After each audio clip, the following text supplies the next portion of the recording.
When I called my son to ask what time I should arrive for my grandson's graduation party, the line went dead silent.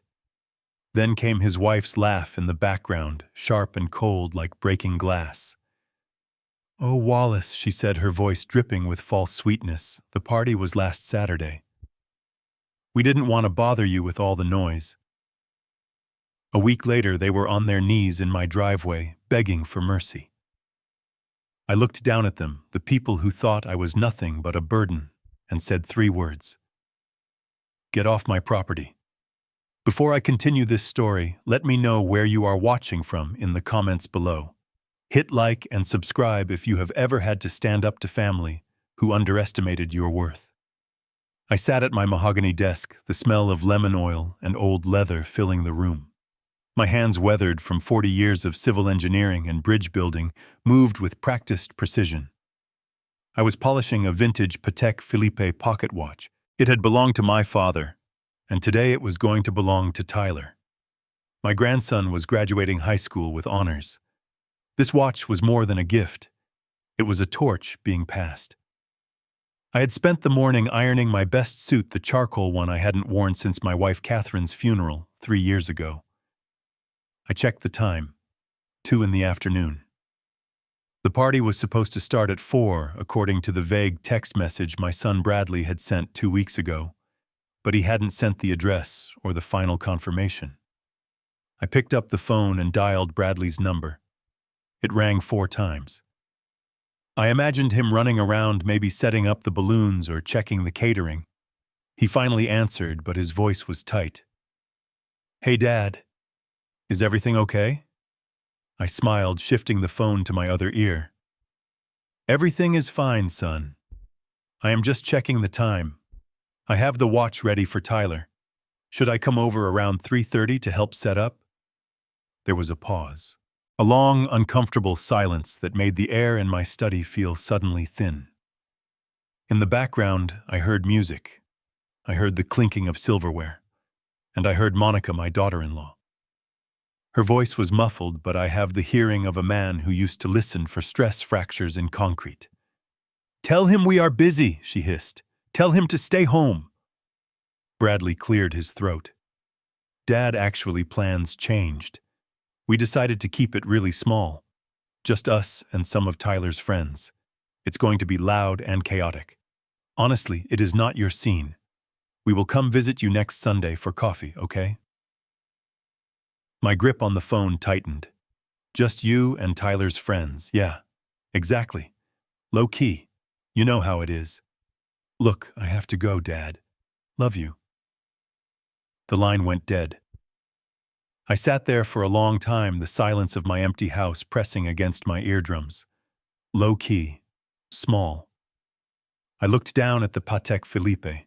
It gleamed under the desk lamp, a useless artifact of a time when promises meant something. I almost believed him. I wanted to believe him. Bradley was my only son. I had paid for his college. I had put down the 40% down payment on his house in Greenwich. Surely he wouldn't lie to me about his own son's milestone. Then my iPad chimed. It was a Facebook notification. I rarely used the thing, but Catherine had set it up years ago so we could see photos of the grandkids. I slid the screen open. The algorithm, cruel in its efficiency, pushed a post to the top of my feed. It was from Monica, posted 10 minutes ago. The caption read, "The perfect celebration for our genius Tyler. So blessed to be surrounded by all our friends and family. Hashtag future leader, hashtag Ivy League bound." My finger hovered over the screen. I tapped the photos. There were dozens of them. And it was not a small gathering, it was a gala. There was a white tent set up on the lawn of the house I helped buy. There were waiters in black vests carrying trays of champagne. There was a jazz band. And there were people, hundreds of them. I recognized faces. Some were Bradley's colleagues, some were neighbors. I even saw my old accountant smiling with a drink in his hand. Everyone was there. Everyone except me. I zoomed in on one photo. Bradley and Monica were standing on either side of Tyler. Monica was wearing a red dress that probably cost more than my first car. She was beaming, her hand resting possessively on Tyler's shoulder. Bradley looked proud, holding a glass of scotch. But Tyler, my grandson, looked miserable. He was holding his diploma, but his eyes weren't looking at the camera. He was looking down. I felt a coldness spread from my chest to my fingertips. It wasn't sadness. Sadness is what I felt when Catherine died. This was different. This was the cold, hard clarity of a structural engineer realizing the foundation is rotten. They hadn't forgotten me. They had erased me. I stood up. My knees popped, a reminder of my 68 years, but I didn't feel the pain. I felt a surge of adrenaline. I walked to the closet, but I didn't reach for the charcoal suit. That suit was for a respected father and grandfather. That man wasn't invited. Instead, I grabbed my keys. Not the keys to the sedan, but the keys to my 1998 Ford F-150. The truck I used to inspect construction sites. The truck Monica hated because she said it looked like poverty. I needed to see it with my own eyes. The drive to Greenwich usually took 20 minutes. I made it in 15. As I turned onto their street lined with oak trees and manicured hedges, the reality hit me. The party wasn't just over. It was the aftermath. The white tent was still up, flapping lazily in the wind. A catering truck was loading up tables. I pulled my truck up to the curb, right behind a sleek black Mercedes. I didn't get out immediately. I watched. I saw the garbage bags piled high by the driveway. I saw the excess. Clear plastic bags filled with half-eaten lobster tails, imported cheeses, and empty bottles of Dom Perignon. I did the math in my head. That was a $50,000 party. At least. And last week, Bradley had told me he couldn't afford to pay back the monthly installment of the loan I gave him. I stepped out of the truck. The air smelled of stale wine and expensive perfume. I walked up the driveway, my boots crunching on the gravel. The front door was open. A cleaning crew was moving in and out. I saw Maria, the housekeeper, who had been with them since Tyler was a baby. She was carrying a heavy bag of linens. When she saw me, she nearly dropped it. "Mr. Wallace," she gasped. She looked terrified. She glanced back toward the house as if checking for a guard dog. "You shouldn't be here. Mrs. Monica, she's upstairs sleeping." I looked at Maria. She was a good woman.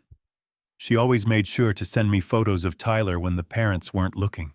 "Maria," I said gently, "why wasn't I invited?" She bit her lip, tears welling in her eyes. "Please, Mr. Wallace, don't make me say it. Tell me, Maria. I need to know." She lowered her voice to a whisper. "Mrs. Monica told everyone you were sick.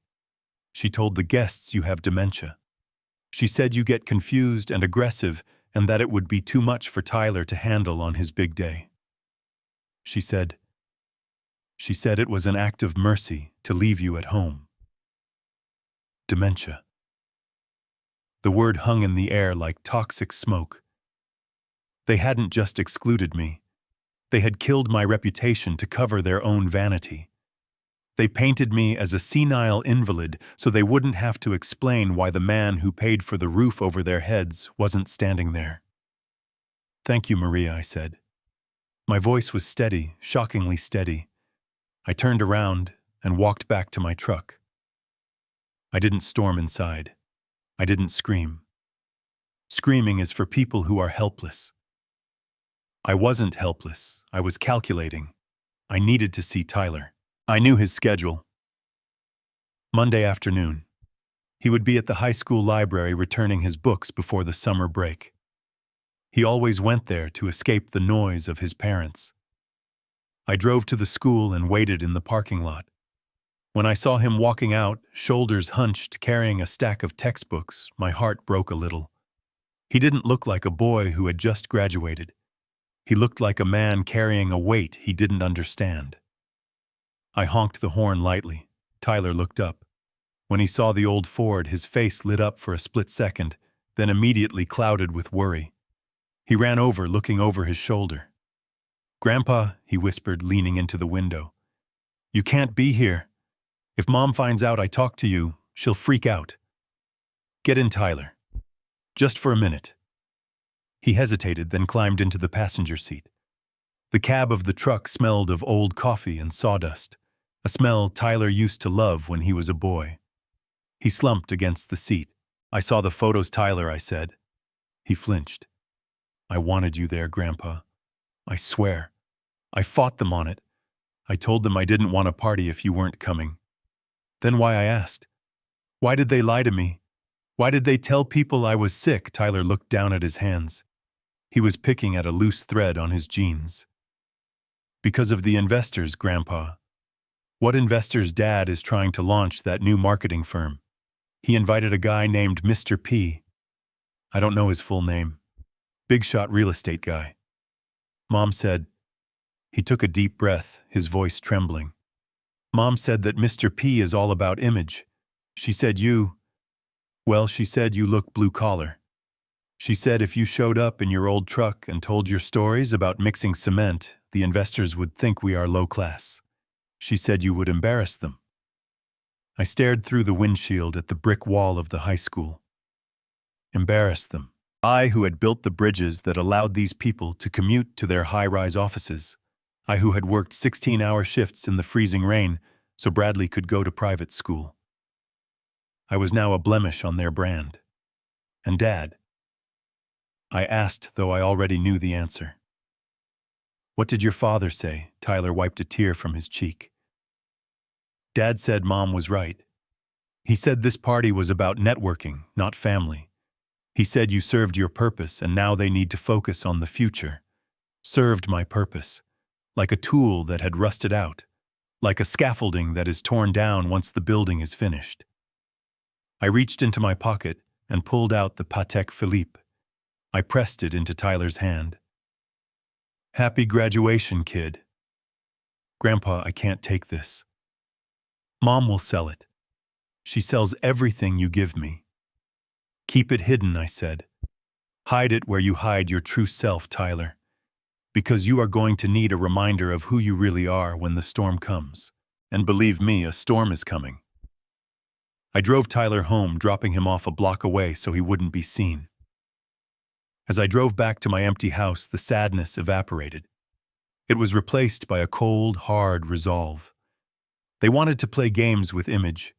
They wanted to talk about net worth and assets, fine. They saw me as a senile old man. They forgot that before I was a retiree, I was the chief engineer. I knew how to build things, but more importantly, I knew exactly where to place the dynamite to bring a structure down. I walked into my study and opened the safe behind the painting of the Hudson River. I pulled out a thick red folder. It contained the deed to their house, the loan agreements, and the power of attorney documents Bradley had signed 5 years ago when he was almost bankrupt the first time.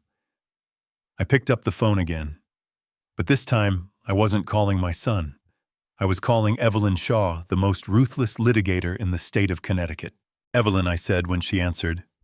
"It's Wallace." "Wallace, I haven't heard from you in months. Is everything all right?" "No, Evelyn. Everything is wrong. But I am about to make it right. I need you to look into Bradley's financials. I want to know every debt, every credit card, every lien, and Evelyn, prepare the foreclosure papers on the Greenwich property." There was a pause on the line, followed by the sound of a lighter clicking and a long exhale of smoke. "I always liked your timing, Wallace," she said. "I will clear my schedule." I hung up the phone. Outside, the sun was setting, casting long shadows across my lawn. They wanted a life without me. They were about to find out exactly how much that life cost. The party was over. The lesson was just beginning. The automatic glass doors of First Republic Bank slid open with a hush, admitting me into the air-conditioned silence. It was 9 in the morning on a Tuesday. The lobby was empty, save for a security guard who nodded at me and a teller counting a stack of fresh bills. I walked straight to the glass-walled office at the back. I did not have an appointment, but when you have banked with the same institution for 40 years, You do not need one. Mr. Clark. The branch manager looked up from his computer. He was a young man, perhaps 30, with a tie that was too wide and a smile that was too practiced. When he saw me, the smile faltered for a fraction of a second. It was a micro-expression, the kind a poker player tries to hide, but I caught it. He knew something. Mr. King, he said, standing up and extending a hand that felt damp. What a surprise. I thought you were… Well, I heard you were not feeling well. I ignored his hand and sat in the leather chair opposite his desk. My son tells a lot of stories, Mr. Clark. I am fit as a fiddle. I am here to check on the Tyler King Education Trust. Clark swallowed hard. His Adam's apple bobbed. He sat down slowly, his fingers hovering over his keyboard. The Education Trust. Right. Of course. Is there a specific transaction you are looking for? I do not want a specific transaction, I said, leaning forward, resting my elbows on his mahogany desk. I want the total balance. My grandson starts college in 3 months. I intend to cut a cashier's check for his tuition today. The typing sound was loud in the quiet room. Click, clack, click. Clark stared at the screen, and I watched the color drain from his face. He cleared his throat. Mr. King, I am confused. The account was closed last Thursday. The air in the room seemed to freeze. I felt a sharp pain in my chest, but I pushed it down. Closed, I asked, my voice dropping an octave. That is a trust fund, Mr. Clark. It requires my signature and a witness to access. Who closed it? Clark turned the monitor toward me. I looked at the digital scan of a withdrawal slip. The amount was $250,000, the entire balance, and at the bottom in blue ink was a signature. Wallace King. It was a good forgery. I had to give them that. But it was sloppy in the details. The tail of the G in King looped the wrong way. It was the way I signed my name 20 years ago, not now. They had traced it from an old document. That is not my signature, I said. Clark looked terrified. But Sir Mr. Bradley came in with the power of attorney documents. He said you were incapacitated. He had a notarized letter from a doctor stating you were unfit to manage your finances due to cognitive decline. Cognitive decline. The lie at the party was not just an excuse to keep me away. It was a legal strategy. They had built a narrative of dementia to bypass the bank's security protocols. Show me the doctor's note, I demanded. Clark clicked another file. It was signed by a Dr. A.J. Soprano. I let out a dry, bitter laugh. That was the name of a character from a TV show. They had bought a fake medical certificate from some back alley mill, and this bank had accepted it without calling me. I stood up. Mr. Clark, print everything. Every withdrawal, every transfer, and a copy of that fraudulent power of attorney. You are going to freeze any other accounts associated with my name immediately. If a single penny leaves this bank, I will sue this institution until the only thing left is the ATM outside. 30 minutes later, I walked out with a thick manila envelope. The sun was shining on the pavement, but I felt like I was walking through a thunderstorm. My son had not just stolen money. He had stolen my identity. He had declared me mentally incompetent to rob his own son. I drove straight to downtown Greenwich. I did not go to the police station. Not yet. The police are a blunt instrument. I needed a scalpel. I needed Evelyn Shaw. Evelyn's office was on the top floor of a steel and glass tower. She was 70 years old, 5 years my senior, and she was the most terrifying woman in Connecticut. She did not have a receptionist. She did not believe in them.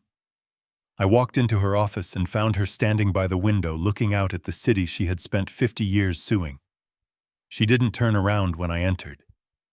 I heard you were dead or crazy.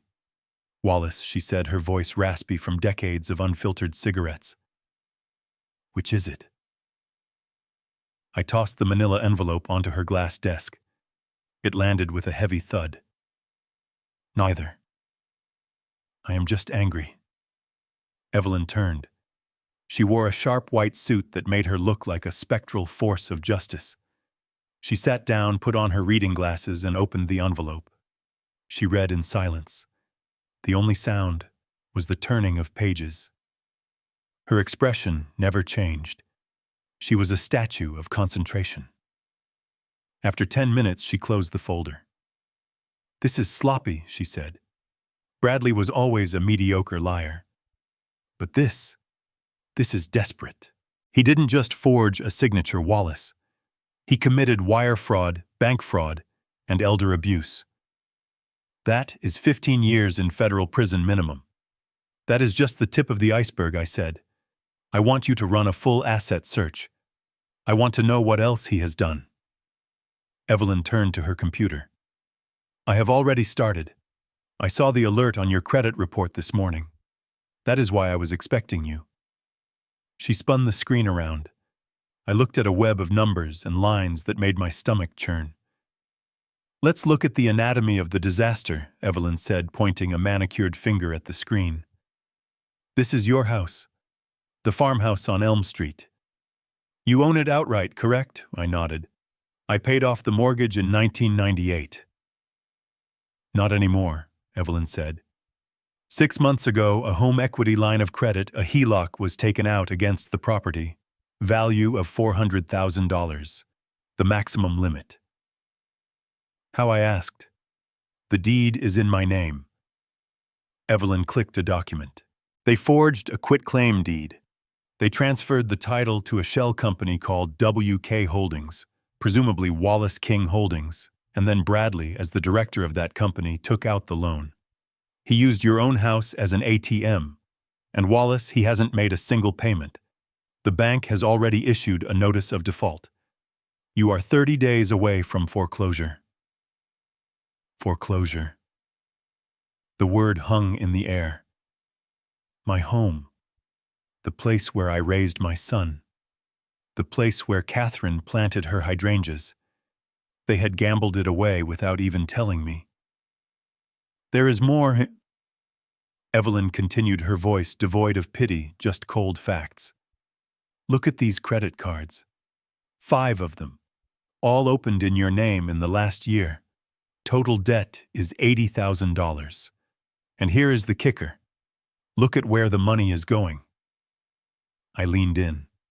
The statements showed transfers to a company called Prestige Global Realty. "I know that name," I said. "That is the company owned by Mr. P, the investor they were trying to impress at the party." Evelyn nodded. "Exactly. It's a Ponzi scheme, Wallace. A high-yield real estate investment scam. Bradley is not just spending money on lifestyle.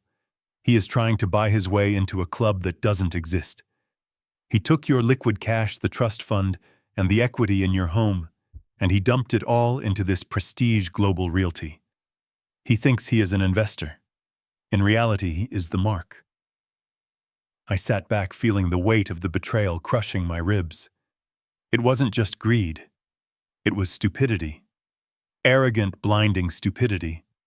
He had burned down our entire legacy to buy magic beans. "Can we stop the foreclosure?" I asked. Evelyn lit a cigarette, ignoring the smoke detector above her head. "We can do better than that. We can prove fraud. Since the deed transfer was forged, the mortgage is invalid. We can get your house back. But to do that, we have to file a police report. We have to formally accuse Bradley of a felony. Once we pull that trigger, Wallace, there is no going back. He will go to jail." I looked out the window at the city below. I saw the bridges I had built. Steel and concrete. They stood because they followed the laws of physics. If you cheat the laws of physics, the bridge collapses. It was that simple. Bradley had tried to cheat the laws of life. "I am not sending him to jail yet," I said quietly. Evelyn raised an eyebrow. "You are going to let him get away with it?" "No," I said.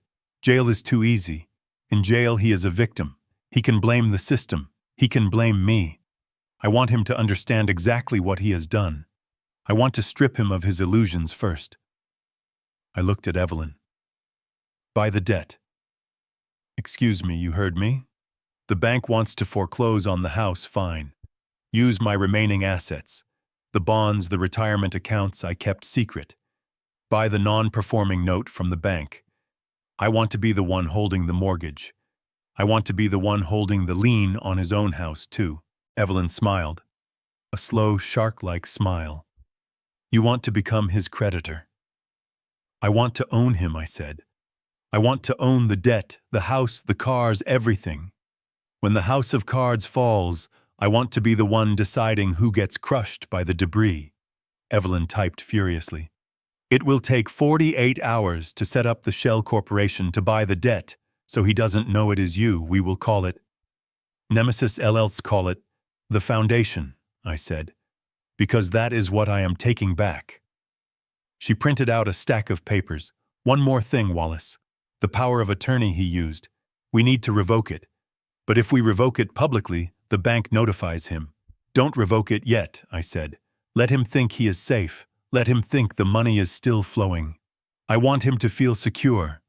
I want him to walk into that meeting with Mr. P thinking he is a millionaire. Evelyn handed me a pen. You are a dangerous man, Wallace King. I signed the retainer agreement. The ink was black and permanent. I am not dangerous, Evelyn. I am just a father who has to teach his son a lesson he should have learned 20 years ago. You do not steal from the hand that feeds you. As I left her office, my phone buzzed. It was a text from Bradley. Hey, Dad, sorry about the mix-up with the party.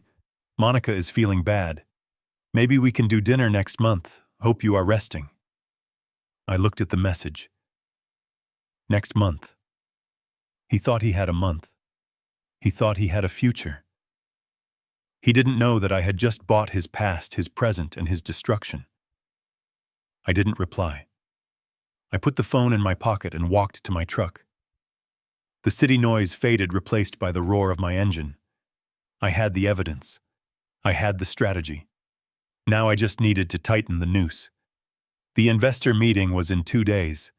I knew where it was, and I knew exactly what I was going to do. But first I had to secure the only thing that mattered. Tyler. I needed to make sure that when the walls came down, he wasn't standing in the blast zone. I drove back towards the suburbs, the skyline retreating in my rearview mirror.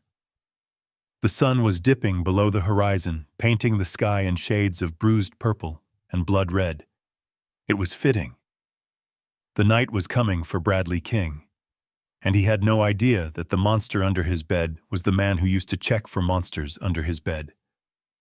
The name Prestige Global Realty sounded impressive, but in my line of work, the flashier, the name, the hollower, the foundation.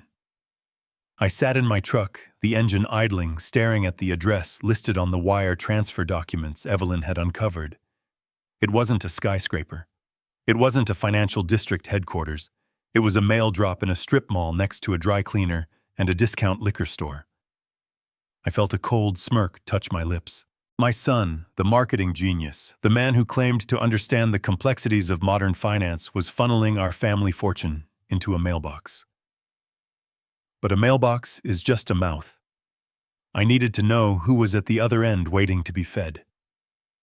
I pulled out my phone and dialed a number I hadn't used in a decade. It belonged to an old contact at the county clerk's office, a woman named Sarah, who knew every plot of land and every dirty deal in Greenwich since 1980. Sarah, it's Wallace King, I said. Wallace, she answered, her voice warm but surprised. I heard you retired. I heard you were out of the game. I finished for her. Not quite. I need a favor, Sarah.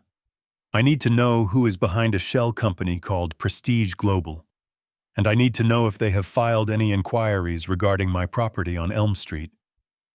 There was the sound of typing on the other end. Give me a minute, Wallace. You know the system is slower than it used to be. I waited. The seconds ticked by like a countdown. I watched people walking in and out of the liquor store, oblivious to the fact that their lives were simple compared to the web I was currently unraveling. Wallace, Sarah said, and her tone had changed. It was lower. Serious. You are not going to like this. Prestige Global is a holding entity. The primary shareholder is a man named Gordon Pierce. The name hit me like a sledgehammer to the chest. Gordon Pierce. For a moment I couldn't breathe. I wasn't sitting in my truck anymore. I was back on a construction site 25 years ago. Gordon Pierce had been my subcontractor on the Hudson Bridge project. He was a man who believed that profit margins were more important than safety regulations. I had caught him mixing sand into the concrete to cut costs.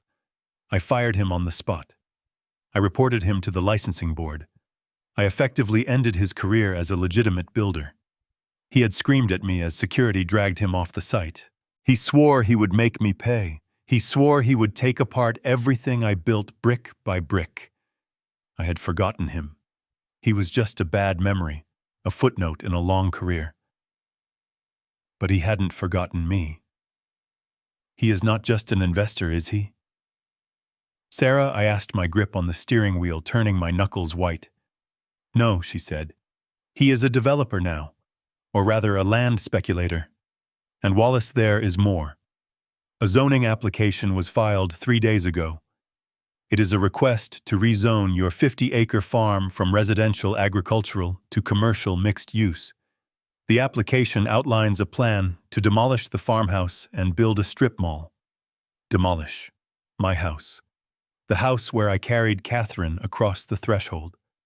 The house where Tyler took his first steps. The garden where Catherine's prize roses still bloomed every spring. Pierce didn't just want money. He wanted to pave over my memories. He wanted to turn my life's work into a parking lot. Who signed the application, I asked, though I already felt the sickness rising in my throat. Sarah hesitated. It was signed by Bradley King, acting as power of attorney for Wallace King. The betrayal was complete. It wasn't just that Bradley was stealing money. It was that he had made a deal with the devil. He had sold his father to the one man who hated me most in this world. And for what, I hung up the phone and drove. I didn't go home. I drove to the one place Bradley wouldn't expect me. I went to his office, or rather the expensive co-working space he rented to look successful. I walked past the receptionist who tried to stop me. I found Bradley in a glass-walled conference room. He was laughing, leaning back in his chair, talking to a man on a video call. On the screen was Gordon Pierce. Older now, balding, but with the same shark-like eyes I remembered. I stood outside the glass watching them. I couldn't hear the words, but I could read the body language. Bradley looked eager, desperate to please. Pierce looked like a predator playing with its food. I saw Bradley hold up a thick roll of blueprints. My blueprints. My heart stopped. Those weren't just any drawings. Those were the original schematics for the patent I held on suspension bridge tension systems. It was my intellectual property. It was the legacy I had planned to leave to Tyler, something that would generate royalties for him for decades. Bradley was handing them over. He was showing them to Pierce. I realized then the depth of Bradley's stupidity. He didn't know what he was holding. To him, they were just old papers, a sweetener for the deal. He was trading a multi-million-dollar patent for a quick cash infusion to pay off his gambling debts. Pierce knew. I saw the greed in Pierce's eyes on the screen. He was about to get the land and the technology for pennies on the dollar, and he was using my own son to do it. I stepped back into the shadows before Bradley could see me. If I stormed in there now, I would stop the transaction, but I wouldn't stop the war. Pierce would just find another way. Bradley would just find another lie. No. I needed them to think they had won. I walked back to my truck, my mind racing with a cold, mathematical precision. Bradley thought he was a partner. Pierce thought he was a conqueror. They were both wrong. They were just heavy loads on a bridge that was about to snap. I took out my phone and called Evelyn again. Change of plans, I said. Wallace, You sound different. I know who the buyer is, as I said. It's Gordon Pierce. There was a sharp intake of breath on the other end. The man you got disbarred. Wallace, this isn't business. This is a vendetta. Exactly, I said. He wants the farm, and he wants my patents. Bradley is handing them over this Friday at the closing. We have to stop the closing, Evelyn said. We can get an emergency injunction. No, I said. Let it proceed. Are you insane? She hissed.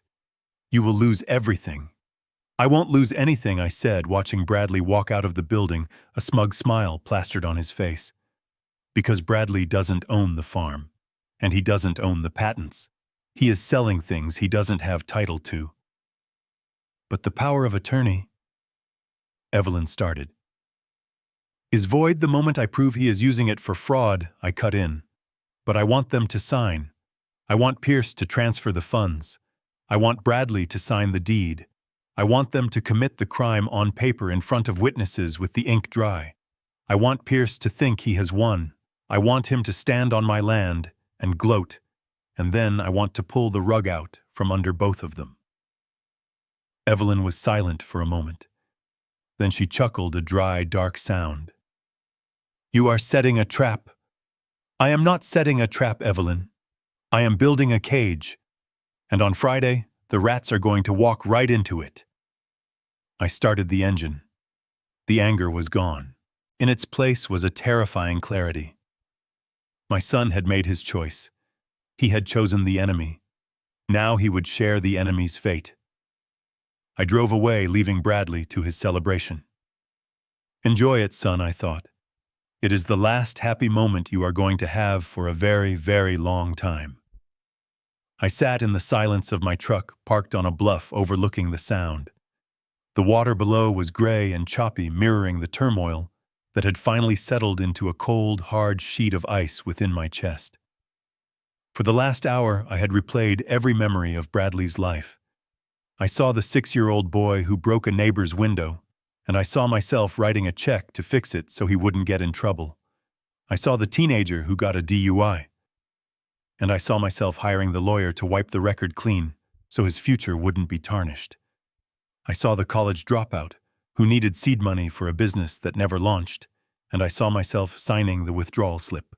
I realized then, with the clarity of a man standing amidst the wreckage of a collapsed bridge, that I was the architect of this disaster.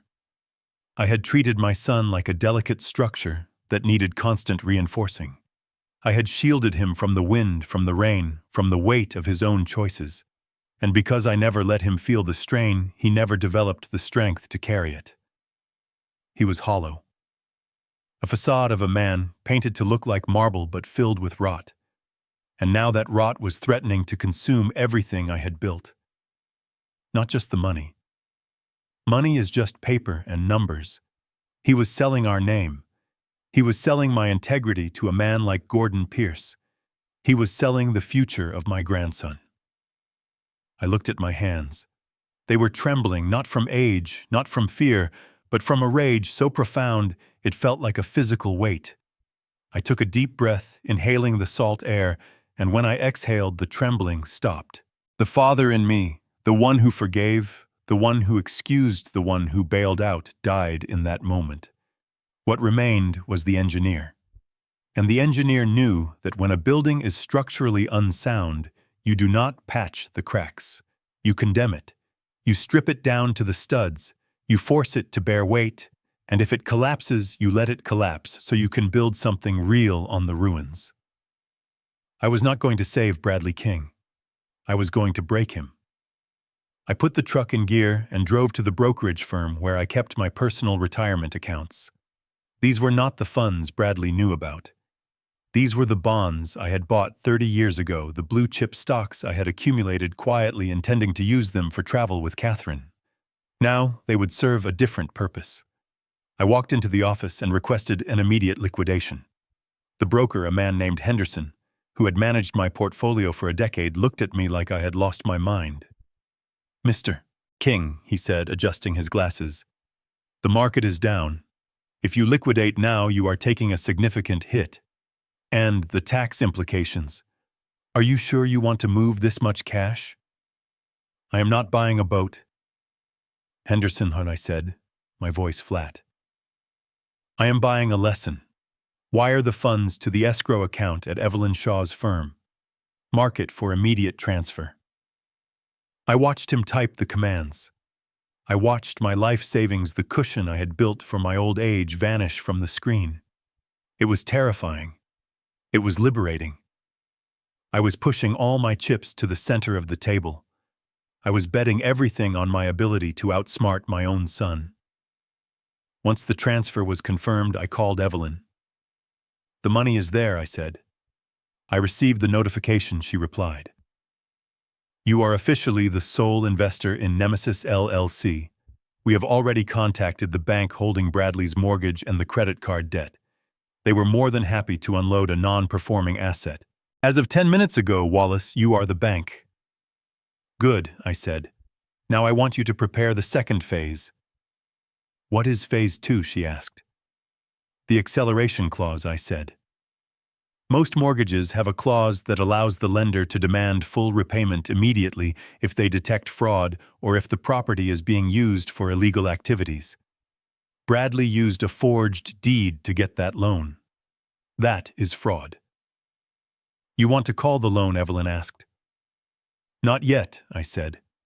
I want the paperwork ready. I want the foreclosure notice drafted, stamped, and ready to be served. But I am not serving it to his house. I am going to serve it to him personally. Where at the closing, I said. On Friday. When he sits down with Gordon Pierce to sign away my farm. I want to be the one to hand him the bill. Evelyn was silent for a moment. That is cruel, Wallace. That is biblical. It is necessary, I replied. He thinks he is a player in the big game. I am just showing him the rules. I hung up and drove to the cemetery. I needed to talk to Catherine. The sun was high now, casting harsh shadows across the granite headstones. I knelt by her grave, pulling a few weeds from around the base of the stone. I am sorry, Kathy, I whispered to the cold earth. I promised you I would take care of him. I promised you I would keep him safe. But I failed. I kept him too safe. I made him into a monster who would sell our home for a seat at a table where he doesn't belong. I touched the letters of her name engraved in the stone.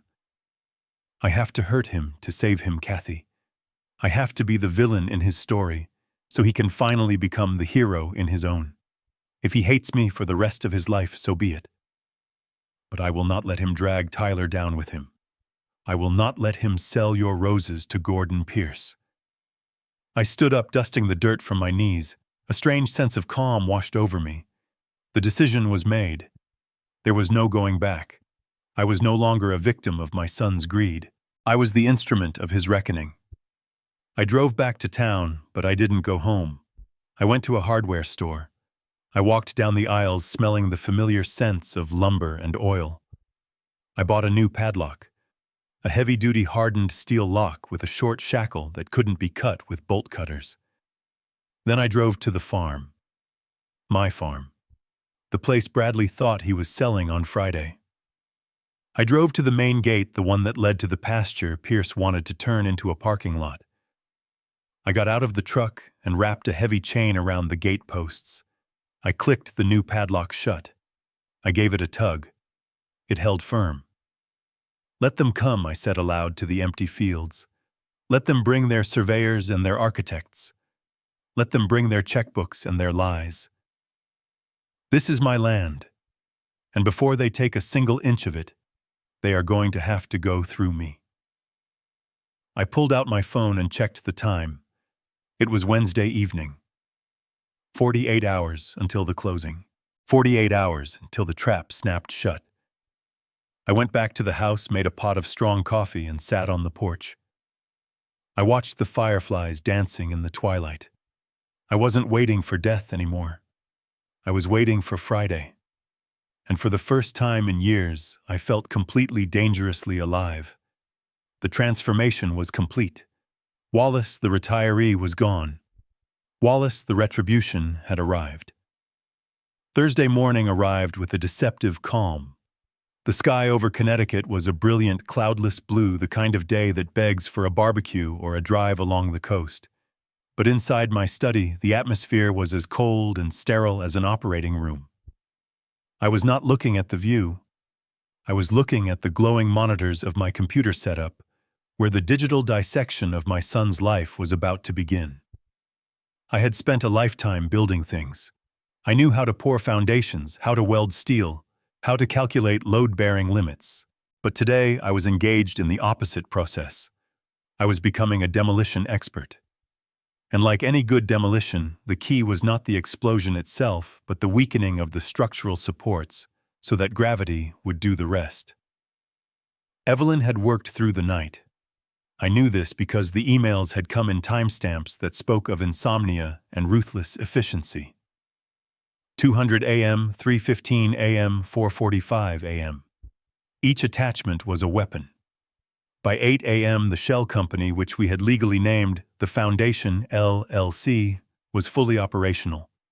It was a faceless entity, a ghost in the financial machine, and as of this morning, it was the legal owner of every debt Bradley King had ever accrued. I took a sip of black coffee and opened the first file. It was the master control for the credit freeze. Bradley lived his life on credit. He didn't own his lifestyle. He rented it at high interest rates. He had 5 major credit cards, each maxed out to the limit to fund the illusion of success. The platinum card for travel. The black card for dinners. The store cards for the designer suits he wore to meetings where he sold lies. I moved my cursor to the administrative panel provided by the bank. Because I had purchased the debt portfolio, I had the right to review the risk assessment. And because I held the original power of attorney, the one he had forged, but which was still technically active in the banking system, until I declared otherwise, I had administrator access. I didn't just cut the cards. That would be too simple. I flagged them for fraud review. I clicked the first box. The American Express. Status active. I selected the option for security freeze. Reason, suspicious activity. I imagined Bradley at that very moment. It was breakfast time.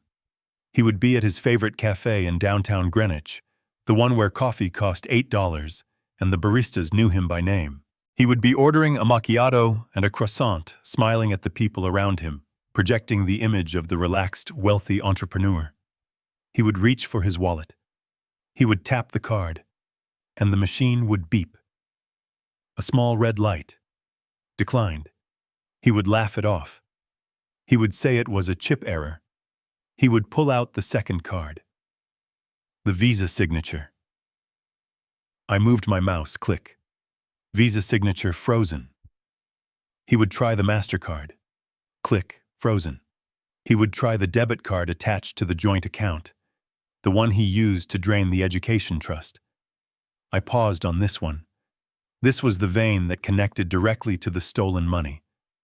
I typed in the command to lock the account for internal audit. This didn't just stop the card, it froze the cash. He wouldn't be able to withdraw a single dollar. He wouldn't be able to transfer funds to cover the embarrassment. He would be standing at the counter, a man in a $2,000 suit, unable to pay for a cup of coffee.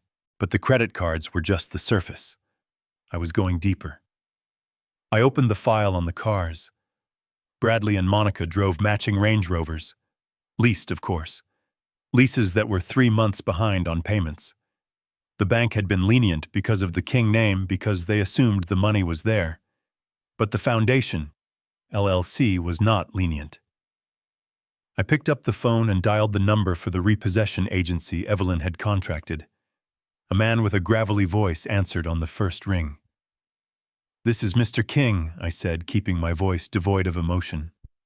"I am calling on behalf of the Foundation. We have acquired the notes on 2 vehicles at 450 Elm Street. I have the paperwork right here," the man said. "We were waiting for the go-ahead." "You have it," I said. "But I have a specific instruction. Do not take them from the driveway." There was a pause. "Where do you want us to take them from? He has a meeting tomorrow at noon," I said. At the Prestwick office park. The vehicles will be in the visitor lot. I want you to take them then. In the middle of the day. When the lot is full. I heard the man chuckle. That is cold, buddy. I like it. I hung up. Taking the cars from the driveway was a private inconvenience. Taking them from a business meeting was a public declaration of bankruptcy. It was psychological warfare. I wanted Gordon Pierce to look out the window and see his partner's car being hooked up to a tow truck.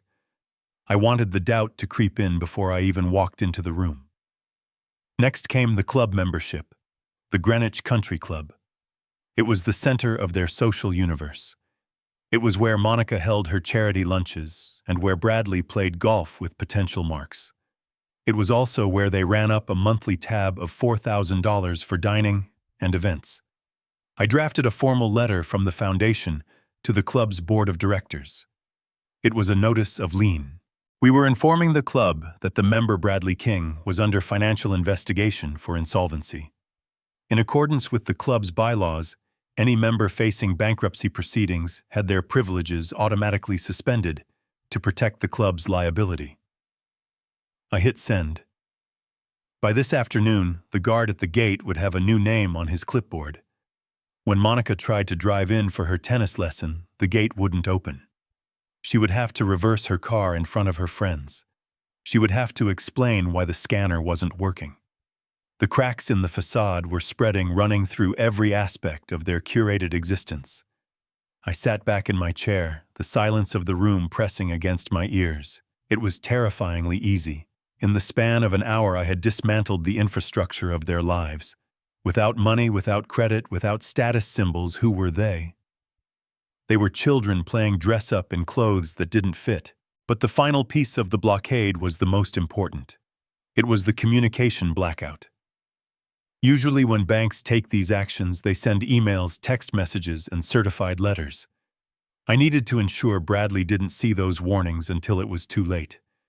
I needed him to walk into the closing on Friday blind. I logged into the family mobile plan. This was the only account I still paid for, openly a relic of the days when I wanted to make sure my grandchildren could always reach me. Because I was the account holder, I had access to the settings. I didn't turn off their phones. That would alert them. Instead, I activated the parental control features. I set up a filter on Bradley and Monica's numbers. All incoming calls from numbers not in their contacts would be diverted to voicemail. All text messages containing keywords like bank, alert, fraud, declined, or suspension would be silently archived without triggering a notification. It was a digital cage. The world would be trying to scream at them that their house was on fire, but they wouldn't hear a sound. They would only hear the silence of their own arrogance. I watched the screen as the settings updated. Done. Now they were truly isolated. They were walking toward a cliff edge, and I had just removed the warning signs. My eyes drifted to the corner of my desk to a framed photograph of Tyler. He was 7 years old, in the picture, holding a fishing rod, smiling, a genuine gap-toothed smile. My heart gave a painful lurch. This was for him. I had to remind myself of that. Every click of the mouse, every frozen account was a brick in the wall I was building to protect him. I opened one last window. It was a new trust fund I had established yesterday with Evelyn. This one was different. It was irrevocable. It was blind. And the trustees were not family members. They were a board of independent fiduciaries. I transferred the remainder of my liquid assets into it. This money was for Tyler's tuition, for his first apartment, for his future. But the stipulation was strict. Not a single cent could be released if his parents had any access to it. If Bradley or Monica ever attempted to touch this money, the trust would automatically dissolve and donate the entire sum to a charity for stray dogs. I authorized the transfer. The money left my account. I was now on paper a relatively poor man. I had spent my fortune buying my son's debt and securing my grandson's future. I had no cash. I had no savings. All I had was a mountain of promissory notes and the deed to a farm that was about to be the site of a war. The phone rang. It was Evelyn. "It is done," she said. "The liens are recorded at the county courthouse. The foundation is now the primary lien holder on the Greenwich property. We are ahead of the other creditors by 6 hours."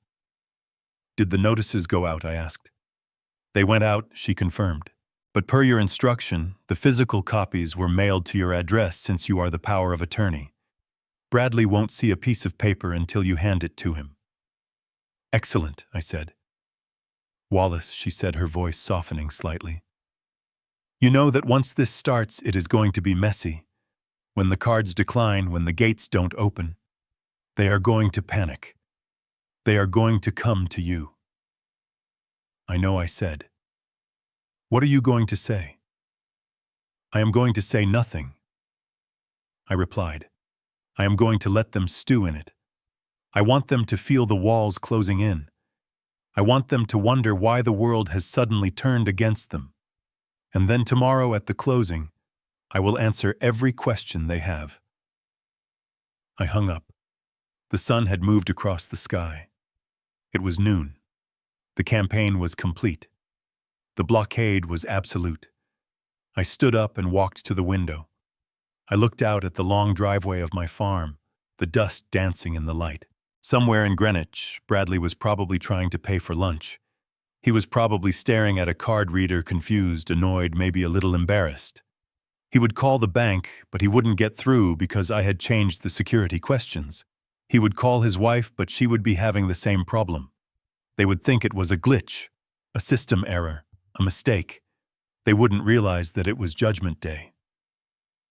I walked to the kitchen and made myself a sandwich. I ate it standing up, feeling the adrenaline humming in my blood.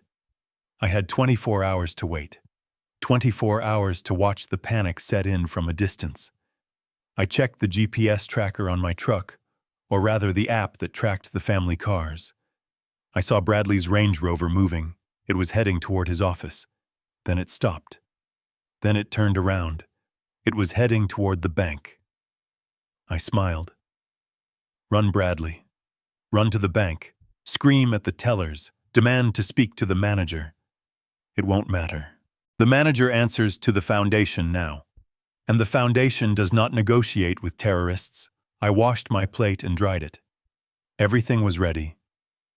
The trap was set, the bait was taken, and the cage was locked. Now all that was left to do was wait for the prey to walk into the center of the room. Tomorrow I would wear my best suit. Tomorrow I would look Gordon Pierce in the eye. Tomorrow I would take back my name. But for today I would simply enjoy the silence. The beautiful, heavy silence of a debt finally coming due. The restaurant was called Le Jardin. It was the kind of place where the menus had no prices, and the water was imported from glaciers that no longer existed. It was the crown jewel of Greenwich, dining a theater of wealth, where the audience was just as important as the food. Tonight, my son Bradley and his wife Monica were the stars of the show, or at least they thought they were. I knew exactly where they were sitting. Table 4. It was the best tables in the house, positioned right by the floor-to-ceiling windows that overlooked the manicured courtyard and the valet parking area. I knew this because I had access to their reservation confirmation, which had popped up in the family cloud account before I locked them out. They were hosting the Van Dorens, a couple whose approval Monica had been chasing for 3 years. The Van Dorens were old money. They were the gatekeepers of the summer gala committee. If Monica could impress them tonight, she was in. I was not there physically. I was sitting in my dark study miles away, staring at the notification feed from the credit monitoring service. But I could see the scene as clearly as if I were a fly on the wall. I knew my son. I knew his arrogance. And I knew exactly how hard the floor was about to hit his face. Bradley would be holding court, leaning back in his chair, swirling a glass of the 1982 Bordeaux he had undoubtedly ordered to show off. The bottle cost $3,000. He would be laughing a little too loudly, talking about his new partnership with Gordon Pierce, dropping phrases like leverage and asset allocation to sound sophisticated. Monica would be hanging on his every word, her smile tight, her eyes scanning the room to make sure everyone saw them dining with the Van Dorens. They ordered everything. I saw the transaction attempt come through on the banking alert system before the waiter even printed the check. Beluga caviar, Wagyu beef, white truffles shaved over pasta that cost more than a mortgage payment. They were feasting on the corpse of my finances. They were celebrating the sale of my farm before the ink was even dry. The dinner lasted 2 hours. 2 hours of my son playing the role of the benevolent tycoon. 2 hours of Monica preening like a peacock. They were high on the fumes of a success that wasn't theirs. Then came the moment of truth. The bill. I imagined the waiter, a man named Henri, who had served me many times over the years, placing the black leather folder on the table with a polite nod. The bill was $5,600, a staggering amount for a Tuesday night dinner. But to Bradley, it was just a number. It was just another charge to be absorbed by the bottomless pit of the King Family Trust. Bradley didn't even look at it. He wanted to project total nonchalance. He slid his Platinum American Express card into the folder and handed it back without breaking eye contact with Mr. Van Doren. "I got this," he would have said. "Please, I insist." Henri took the folder and walked to the terminal station near the kitchen. This was the moment. The invisible signal traveled from the card reader through the fiber optic cables bouncing off a satellite and landing squarely in the fraud prevention server of the Foundation LLC. The server checked the status. Status frozen. Action decline. Code 05. Do not honor. Henri walked back to the table. He didn't have the polite smile anymore. He leaned down, whispering discreetly so as not to embarrass the guest. "Sir, the card was declined. Perhaps it is a chip error. Do you have another?" Bradley laughed. It was a nervous, incredulous laugh. "Declined. That is impossible. I just paid for flights to Paris on that card." "Run it again." "I am afraid the system is quite clear," Sir Henry said, his voice dropping a degree in temperature. "It says, do not honor." Bradley's smile faltered. He could feel the eyes of the Van Dorens on him. He reached for his wallet, his fingers fumbling slightly. "Here, try the Visa signature. It has a $50,000 limit. It must be a glitch with Amex." Henri took the second card. He walked away. The table was silent now. The conversation about summer homes and charity galas had died. Mrs. Van Doren took a sip of water, her eyes darting away. The air was thick with that specific, suffocating tension that arises when money becomes an issue among the wealthy. Henri returned faster this time. He didn't whisper. He placed the card on the table. "Declined, sir." Bradley's face turned a shade of crimson that matched the drapes. He stood up, knocking his napkin to the floor. "This is ridiculous. Your machine is broken. I am Bradley King. My father is Wallace King. Call your bank." "We have called the merchant services," Sir Henry said, his voice loud enough for the neighboring tables to hear. "The cards are reported as lost or stolen. The issuer has instructed us to retain them." "Stolen," Bradley sputtered.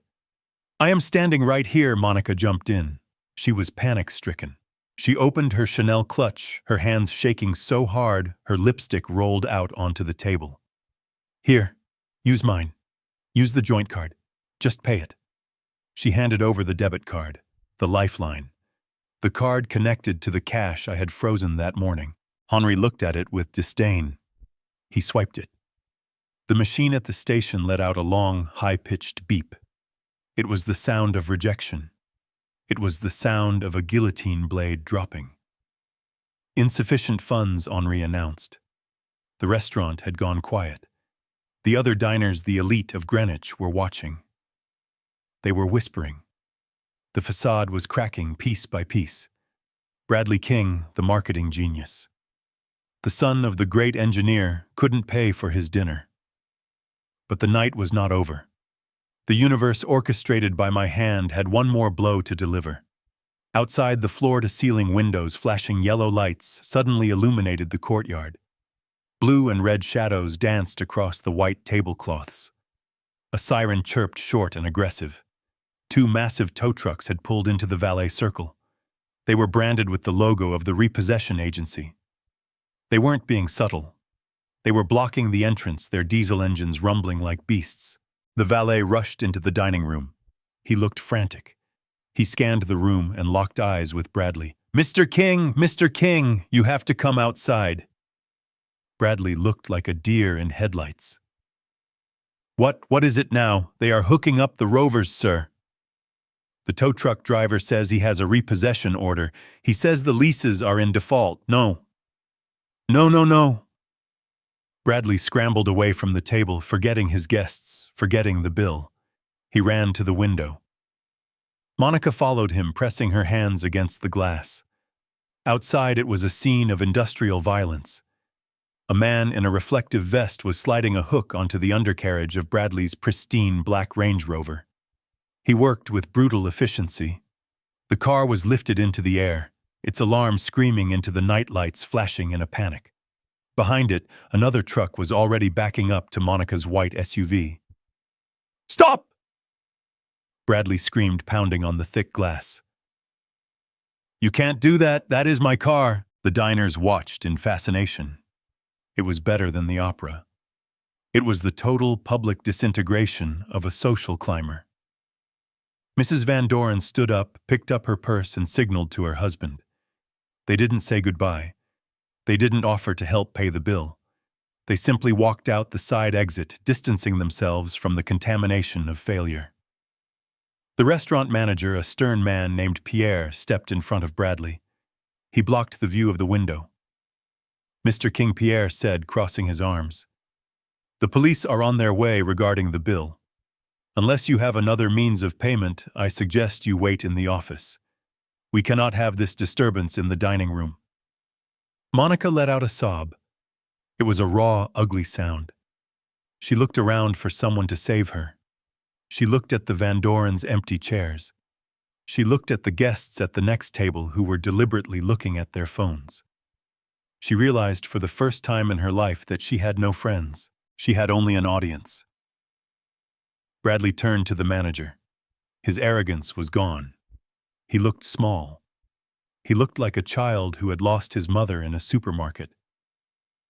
I can call my father," Bradley stammered.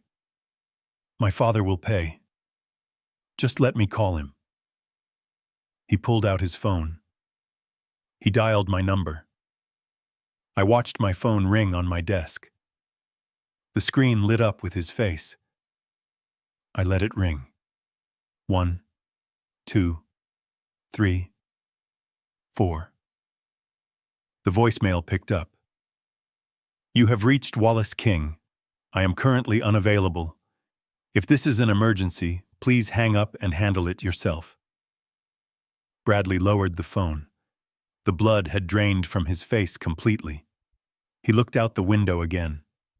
His car was gone. Monica's car was tilted at a 45-degree angle, being dragged onto the flatbed. The alarm was still blaring, fading into the distance as the truck drove away. They were stranded. They were broke. They were publicly shamed. Pierre, the manager, sighed. "Leave your watches," he said, "and your driver's licenses.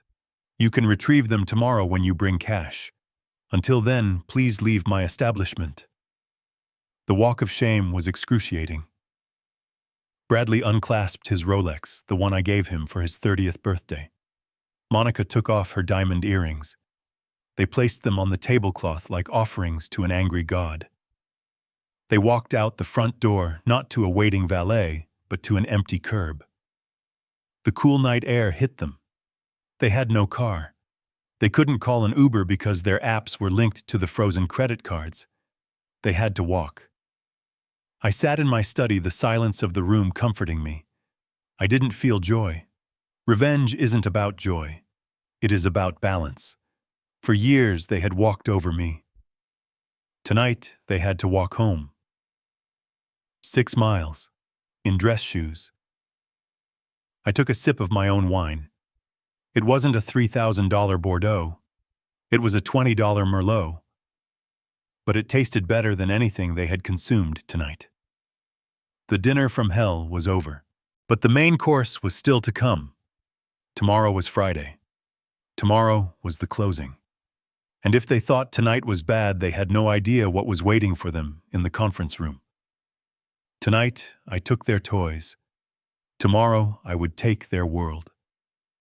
The walk from the restaurant was a journey through a personal hell that Bradley had never visited before. Route 1 was not designed for pedestrians, certainly not for pedestrians wearing Italian loafers and 4-inch stilettos. Cars whizzed past at 50 miles an hour, their headlights blinding and invasive, illuminating the humiliating spectacle of the King family trudging along the gravel shoulder. Every step was a reminder of their fall. Monica had stopped complaining about the pain in her feet 10 minutes ago. Now she was just crying.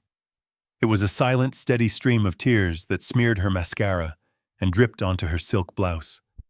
She held her shoes in her hand, walking barefoot on the cold, dirty asphalt. The woman who had sneered at my Ford truck because it looked like poverty was now literally walking in the dirt. Bradley walked a few paces ahead of her. He was frantically tapping on his phone, trying to find a workaround, a loophole, a hidden account that I hadn't found. The screen illuminated his face in the darkness, highlighting the sweat on his forehead and the sheer terror in his eyes. He looked like a rat trapped in a maze that had suddenly caught fire.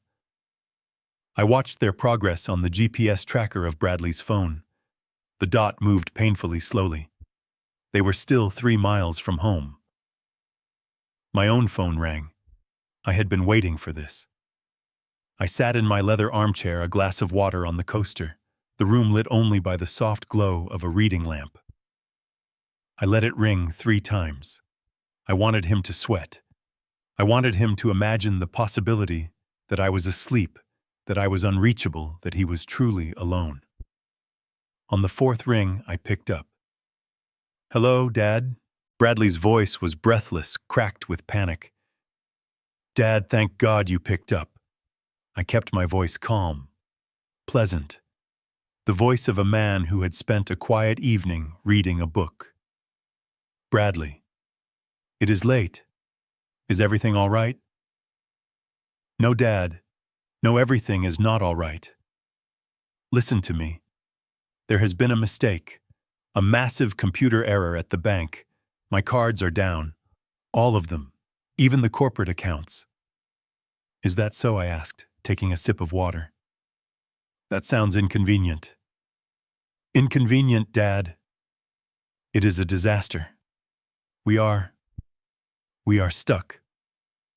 We had dinner with the Van Dorens and the cards declined. They towed the cars, Dad. They took the Rovers." I paused.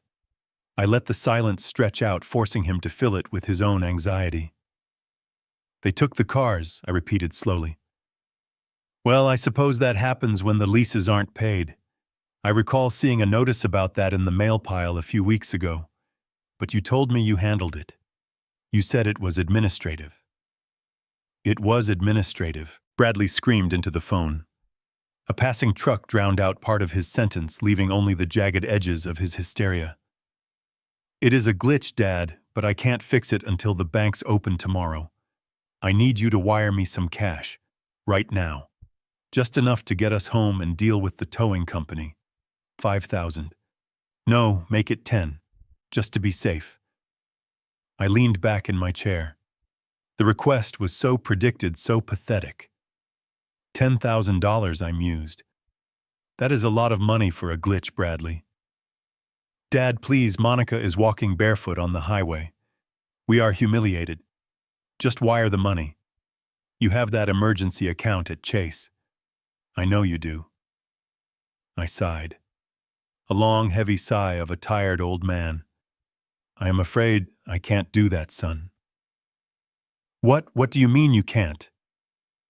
"You are liquid. You are always liquid." "Not anymore," I said. "You see, Bradley, I have been doing a lot of thinking lately about what you said, About my health. What are you talking about? At the party, I continued, my voice taking on a confused, wandering tone. Or rather, the party I wasn't invited to. You told people I was suffering from cognitive decline. You told the bank I was unfit. Dad, that was just for the loan paperwork. You know that. Well, I took it to heart, I said. If I am losing my mind, I shouldn't be in charge of large sums of money. It is dangerous. So I took your advice. I moved everything. Bradley stopped walking. I could hear his breathing stop.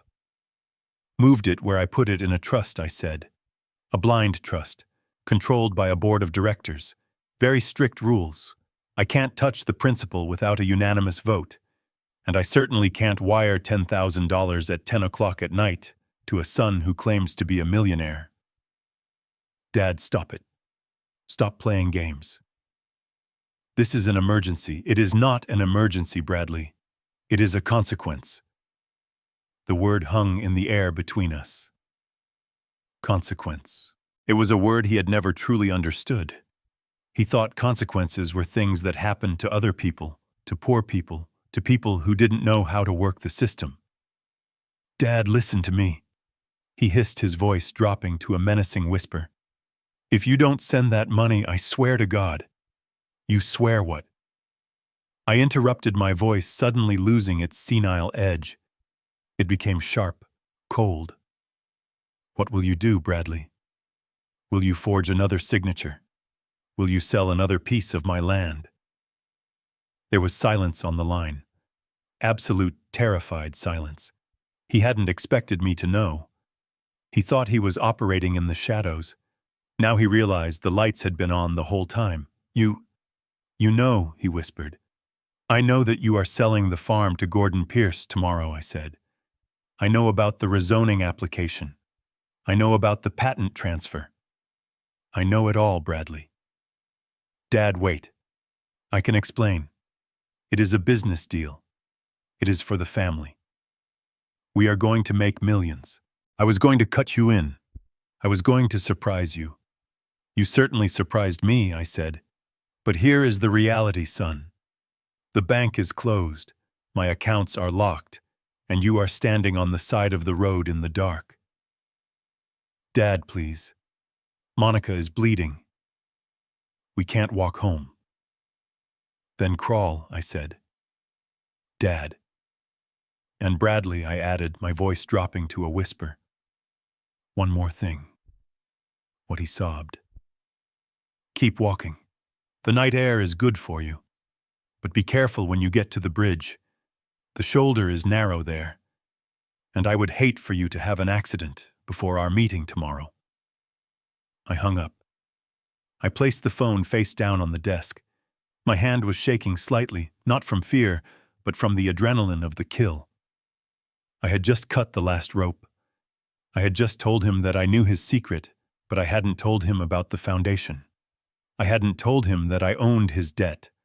I left him in the dark, literally and metaphorically. Now his mind would do the work for me. As he walked those last 3 miles, every shadow would look like a threat. Every car that passed would look like a police cruiser. He would wonder how much I knew. He would wonder if I had called the cops. He would wonder if Gordon Pierce knew. He would spend the next 12 hours in a state of absolute agonizing paranoia. He wouldn't sleep. He would pace the floor of his dark house, unable to turn on the lights, because the electricity might be cut next. He would try to formulate a plan, but his brain, accustomed to the easy path, would short-circuit. He would think that the closing tomorrow was his only way out. He would convince himself that if he could just sign the papers, if he could just get Pierce's money, he could fix everything. He could pay me back. He could bribe me into silence. He would cling to the deal like a drowning man clinging to an anchor, and that was exactly what I wanted. I stood up and walked to the window. The moon had risen, casting a pale light over the fields of my farm. Tomorrow those fields would be the battlefield. Tomorrow my son would try to sell my soul. I checked the time. 11 p.m. I went to the closet and pulled out my suit. Not the gray one I wore to church. The black one. The one I wore to board meetings when I had to fire people. I brushed the lapels. I checked the buttons. I was ready. The phone rang again. It was Bradley. I didn't pick up. I let it ring until it went to voicemail. Then it rang again, and again. I turned off the ringer. I went to the kitchen and made a sandwich for Tyler. He would be coming over tomorrow after school. I wanted to make sure there was food for him. Real food. Not the catered garbage his parents bought. As I sliced the bread, I thought about the walk Bradley was enduring. I hoped it hurt. I hoped every step reminded him of the steps I took to build this life. I hoped the darkness scared him, because when the sun came up, he was going to wish he was back in the dark. The light of the truth was going to burn him alive. The sun rose over the farm on Friday morning with a brutal, exposing clarity. It was the kind of light that leaves no shadows for secrets to hide in. I was sitting on the porch swing, a mug of black coffee in my hand, watching the dust motes dance in the air. Inside the house, Tyler was still asleep on the sofa, safe and oblivious. I had told him to stay home from school today. I told him there was going to be a family meeting, and I wanted him to see the truth, not the sanitized version his parents fed him. At 8 o'clock, the taxi arrived. It was a beat-up yellow sedan that rattled as it idled at the end of my long driveway. It didn't pull in because it couldn't. The heavy chain and the hardened steel padlock I had installed were doing their job. I watched as the back doors opened. Bradley and Monica stepped out. They looked like refugees from a failed coup d'etat. They were wearing the same clothes from the night before, but the glamour had been stripped away. Bradley's suit was wrinkled and stained with sweat. His tie was missing. Monica was barefoot, holding her expensive heels in one hand, her silk dress torn at the hem. Her hair, usually a helmet of hairspray, hung limp and frizzy around her face. They didn't look humble. They didn't look sorry. They looked furious. The taxi driver argued with them for a moment, likely demanding cash they didn't have. Bradley threw his watch through the window, the Rolex I had given him, and the taxi sped off, kicking up a cloud of gravel. They turned toward the house. When they saw the chain on the gate, Bradley kicked it. He screamed a raw, primal sound of frustration that scared the crows from the telephone lines. Dad. Open this gate, open it right now. I didn't move. I took a sip of coffee. They had to climb. It was a pathetic sight. My son, the man who wanted to be a real estate mogul, and his wife, the socialite, awkwardly scrambling over a farm fence like common trespassers. Monica snagged her dress on the wire, ripping a long strip of fabric. She cursed loudly, using words that would have made the Van Dorens faint. They marched up the driveway, fueled by a mixture of exhaustion and entitlement. As they got closer, I could see the panic vibrating under their skin. They were running on fumes. The closing with Gordon Pierce was in 4 hours. They needed to sign those papers to get the cash to fix the mess I had made, although they still thought it was a bank error. They stomped up the porch steps. I stayed seated on the swing. Dad, what the hell is wrong with you? Bradley shouted, his face inches from mine. He smelled of stale wine and fear. Why is the gate locked? Why aren't you answering your phone? Do you have any idea what we went through last night? We walked 6 miles in the dark. I looked him up and down. Exercise is good for the heart, Bradley. Don't you dare invoke my health, Monica snapped. She pushed past Bradley, her eyes wild. You did this, Wallace. I know you did. You called the bank. You told them some crazy story about fraud. You locked our accounts. How could you? We have a child. We have bills. I set my coffee mug down on the railing. I didn't lock your accounts because of a story, Monica. I locked them because you stole from me. Bradley's face twitched. He immediately shifted gears. The anger was replaced by a slippery, condescending tone. The gaslighting began. Stole, Dad, nobody stole anything. You are confused. This is exactly what we were worried about. You are forgetting things. You signed those papers. You gave me power of attorney. You told me to manage the trust fund because you were worried about your memory. Don't you remember? I stared at him. He was lying with such conviction that for a second, just a split second, I understood how he had gotten away with it for so long. He didn't just lie to me. He lied to himself. I never told you to drain Tyler's college fund, I said quietly. We didn't drain it, Bradley insisted, waving his hands. We reallocated it. It is an investment strategy. We put it into a high-yield vehicle so it would grow faster. We were doing it for Tyler. We were doing it for you. For me, I asked. Yes, for you, Monica chimed in, her voice shrill. Look at this place, Wallace. It is falling apart. You can't manage a farm at your age. We took out the loan on the house to fix it up to make it sellable so we could move you into a nice facility where you would be taken care of. We are trying to save you from yourself, and you repay us by freezing our assets. You are sick, Wallace. You are paranoid, and you are hurting the people who love you most. It was a masterclass in manipulation. In their twisted narrative, they were the heroes. They were the burdened caregivers dealing with a senile, ungrateful old man. They had convinced themselves that robbing me was an act of mercy. The closing is at noon, Dad, Bradley said, lowering his voice to a conspiratorial whisper. Listen to me. We can fix this. Just call the bank. Tell them it was a misunderstanding. Unlock the cards. If we don't show up with the funds to cover the closing costs, the deal falls through. And if the deal falls through, we all lose. This deal with Pierce, it is going to set us up for life. It will pay for Tyler's college. It will pay for your retirement. Gordon Pierce, I said. You are selling my land to Gordon Pierce. Bradley flinched. He hadn't expected me to say the name. He is a changed man, Dad. He respects you. He wants to honor your legacy. Honor my legacy. I stood up slowly. The swing creaked.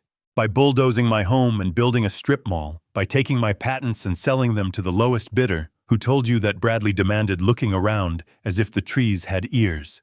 That is a lie. Someone is poisoning your mind against us. You are not thinking clearly. I am thinking more clearly than I have in years, I said. Monica stepped forward. She grabbed my arm. Her fingernails dug into my skin. Stop being selfish, Wallace. This isn't about you anymore. It is about the family. If you don't unlock those accounts right now, we are going to lose the house in Greenwich. Do you want your grandson to be homeless? Is that what you want? You are a cruel, bitter old man holding on to dirt when you could be helping your family. You talk about family, I said, pulling my arm away. But you didn't invite family to the party. You talk about Tyler, but you used him as a prop. That was a mistake, Bradley yelled. We apologized. Why can't you let it go? Why do you have to be so vindictive? You are ruining everything because of a petty grudge. They were relentless. They pounded on my sanity like a hammer. If I had been weaker, if I hadn't seen the evidence, I might have cracked.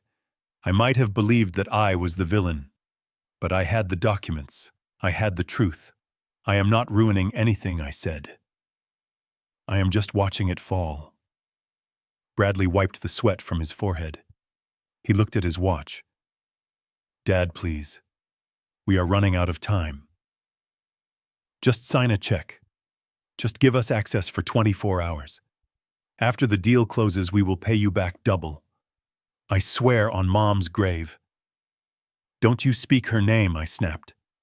My voice cracked like a whip, silencing them both. Bradley stepped back, shocked by the sudden ferocity. You want money? I asked. Yes, he breathed. Yes. Just enough to clear the hold. I reached into my pocket. I pulled out a piece of paper. It wasn't a check. It was the foreclosure notice Evelyn had prepared. I had printed it out this morning. I unfolded it and held it out to him. Here is your money, I said. Bradley grabbed it. He scanned the paper. His eyes widened. His mouth opened, but no sound came out. He read it again. And again. What? "What is this?" he stammered. "The Foundation. LLC.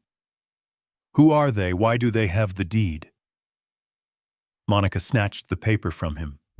She read it, her face turning ashen. "Foreclosure.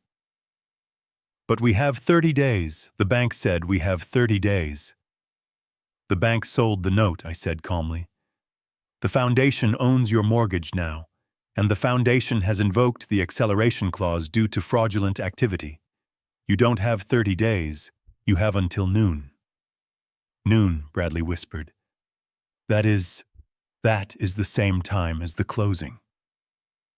"Coincidence," I said. "Or maybe it is karma."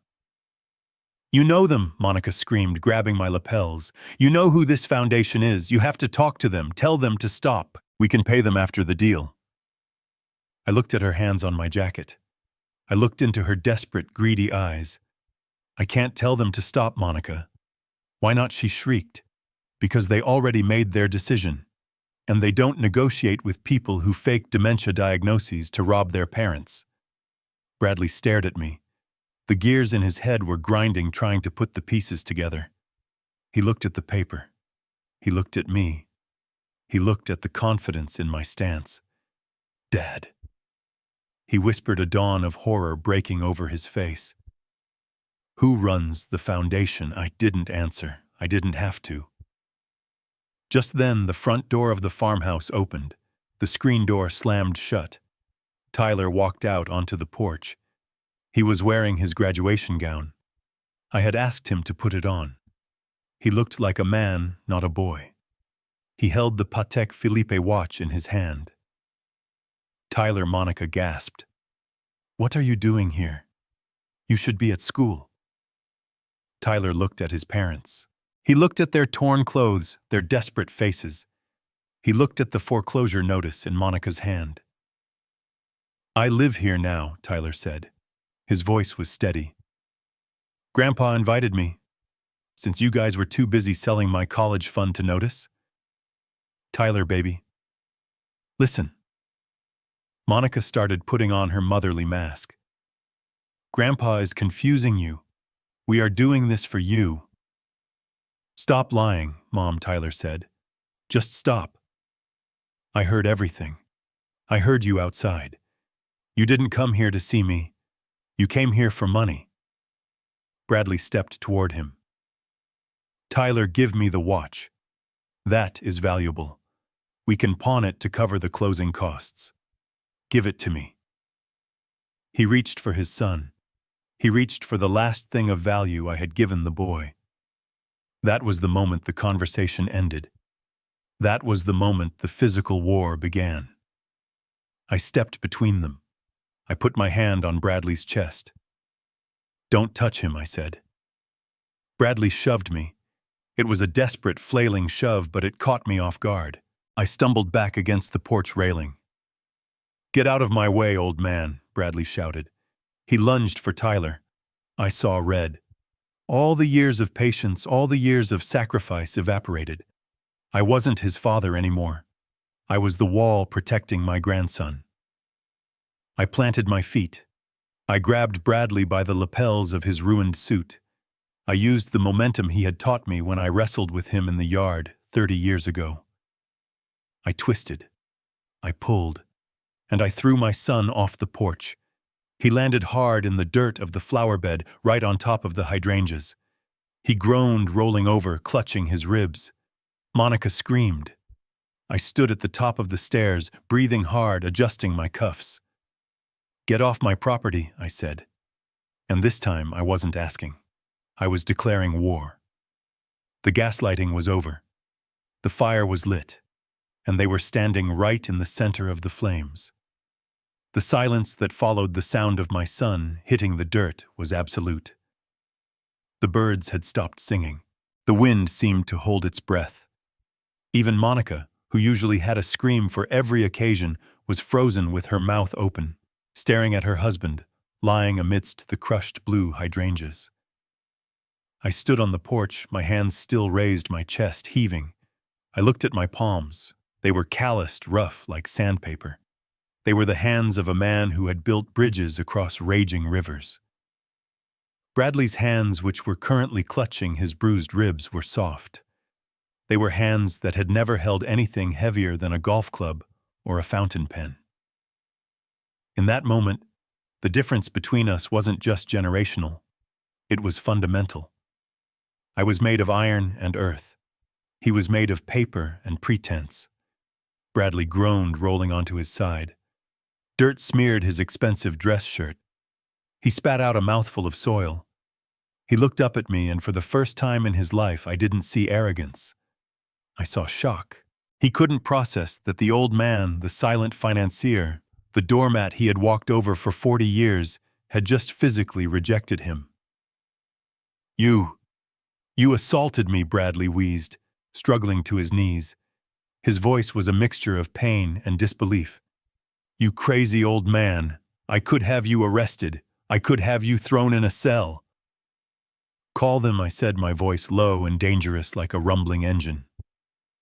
"Call the police, Bradley. Let them come. Let them see the foreclosure notice in your hand. Let them see the trespassers on my land. Let them see the man who faked a medical document to steal from his father. Please make the call." Bradley froze. He knew he couldn't call. The police were the last people he wanted involved. Monica rushed to him, dusting off his jacket with frantic, jerky movements. "Are you okay?" "Oh my God, look at your suit. Wallace, have you lost your mind? You could have killed him." I ignored her. I turned to Tyler. My grandson was standing by the door, his face pale. He was clutching the Patek Philippe watch so hard his knuckles were white. He looked at his father in the dirt, then at me. "Go inside, Tyler," I said gently. "You don't need to see this." "No," Tyler said. I looked at him surprised. The boy who usually retreated to his room, who usually put on headphones to drown out the fighting, was standing his ground. He took a step forward, descending the first step of the porch. "No, Grandpa. I am not going inside. I am not a kid anymore." "Tyler, honey," Monica said, her voice trembling with that manipulative sweetness. "Please, just give Daddy the watch. We need to go. We have a meeting. This is all a big misunderstanding. We will buy you a new watch, a better one, an Apple Watch. Just give us the old one so we can fix this mess." Tyler looked at his mother. It was a look of profound disappointment. It wasn't anger. It was pity. And that pity hit Monica harder than any slap could have.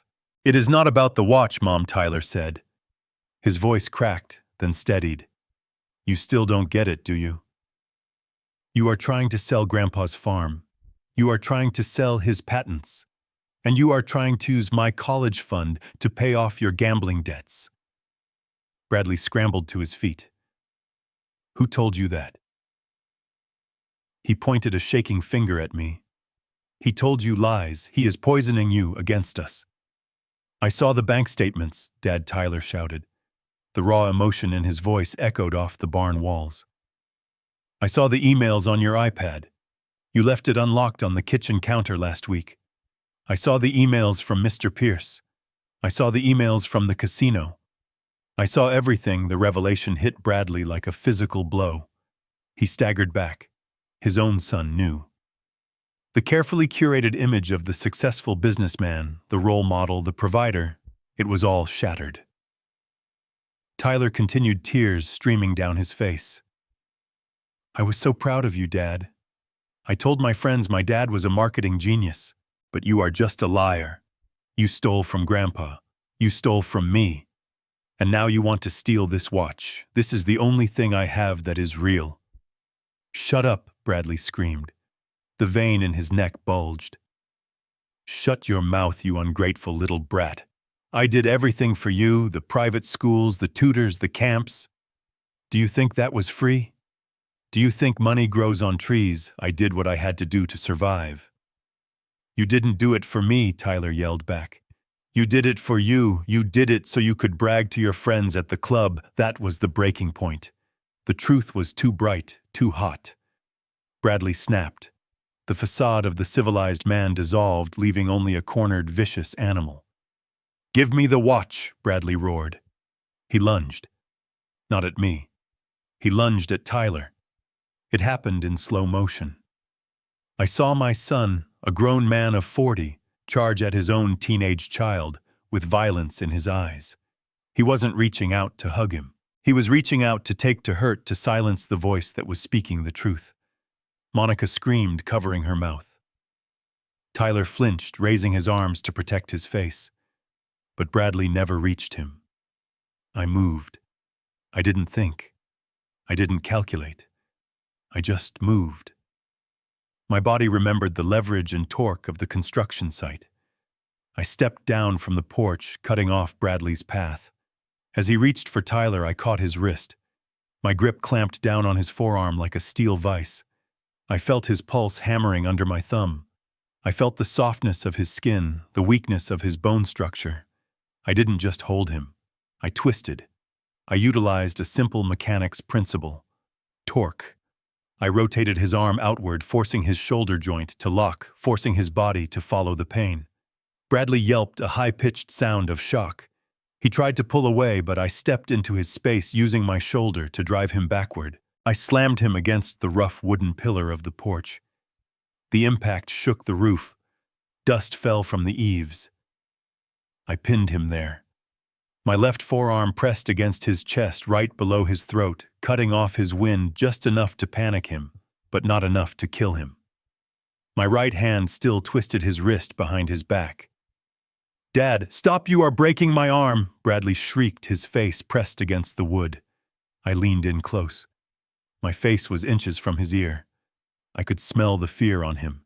It smelled sour. "If you ever," I hissed, my voice shaking with a rage that terrified even me, "if you ever raise a hand to that boy again, I will break more than your arm.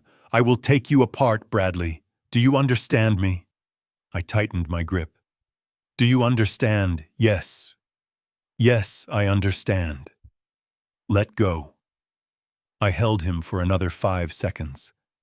I wanted him to feel the powerlessness. I wanted him to feel what it was like to be at the mercy of someone stronger.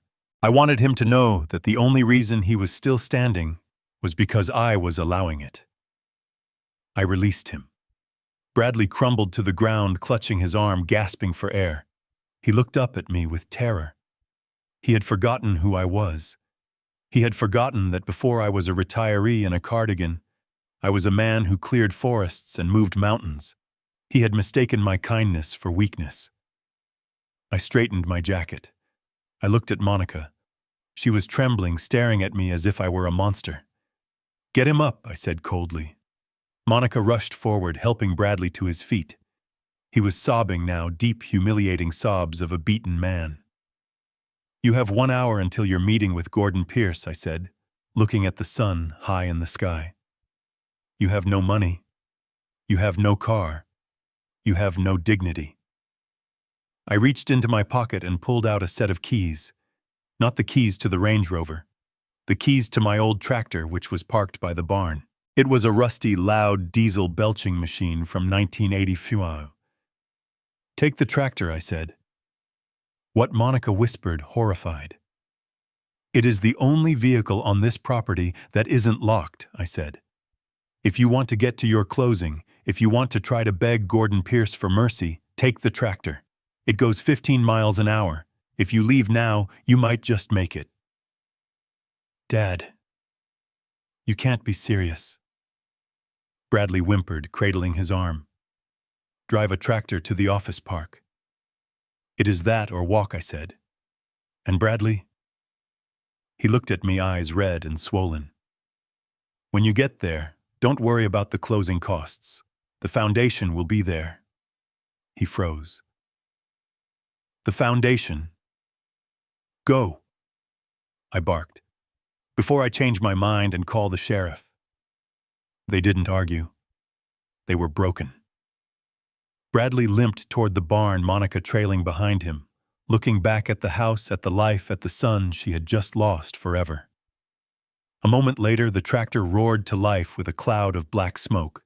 I watched as my son and his wife, the aspiring royalty of Greenwich, climbed onto the rusted metal seat of a farm vehicle.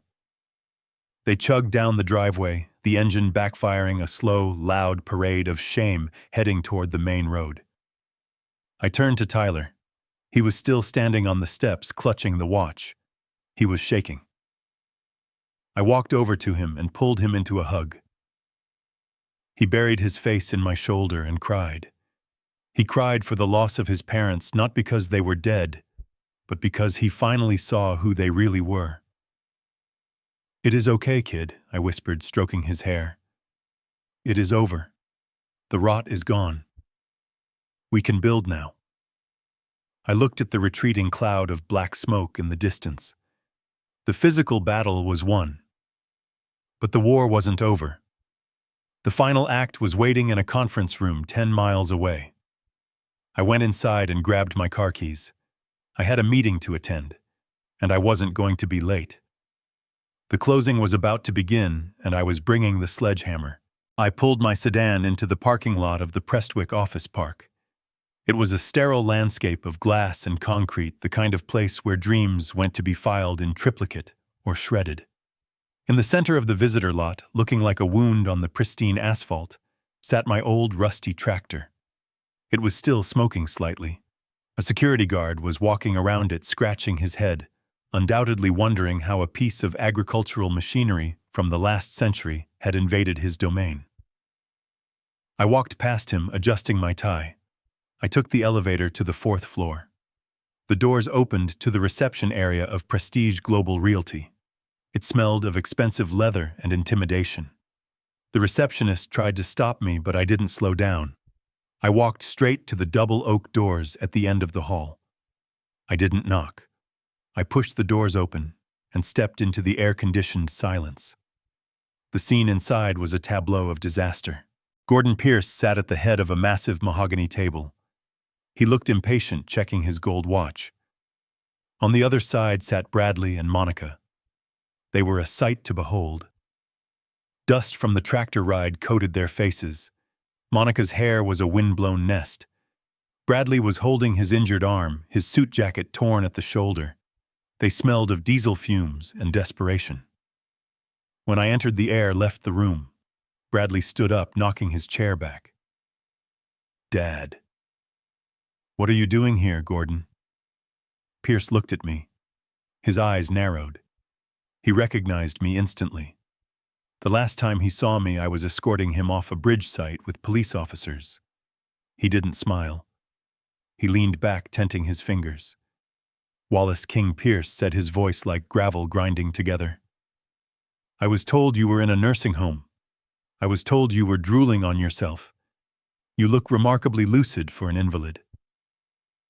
I walked to the empty chair at the opposite end of the table. I placed my briefcase down. It made a heavy, solid sound against the wood. "I made a miraculous recovery, Gordon," I said, "just in time to review the paperwork for this transaction." Monica jumped up.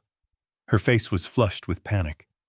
"You have no right to be here. This is a private meeting." "Gordon, make him leave. He is legally incompetent." "We have the papers." She was still trying to play the hand that had already been folded. She reached into her bag and pulled out the forged power of attorney document. She slammed it on the table. "See," she shrilled. "We have the authority. He is just confused.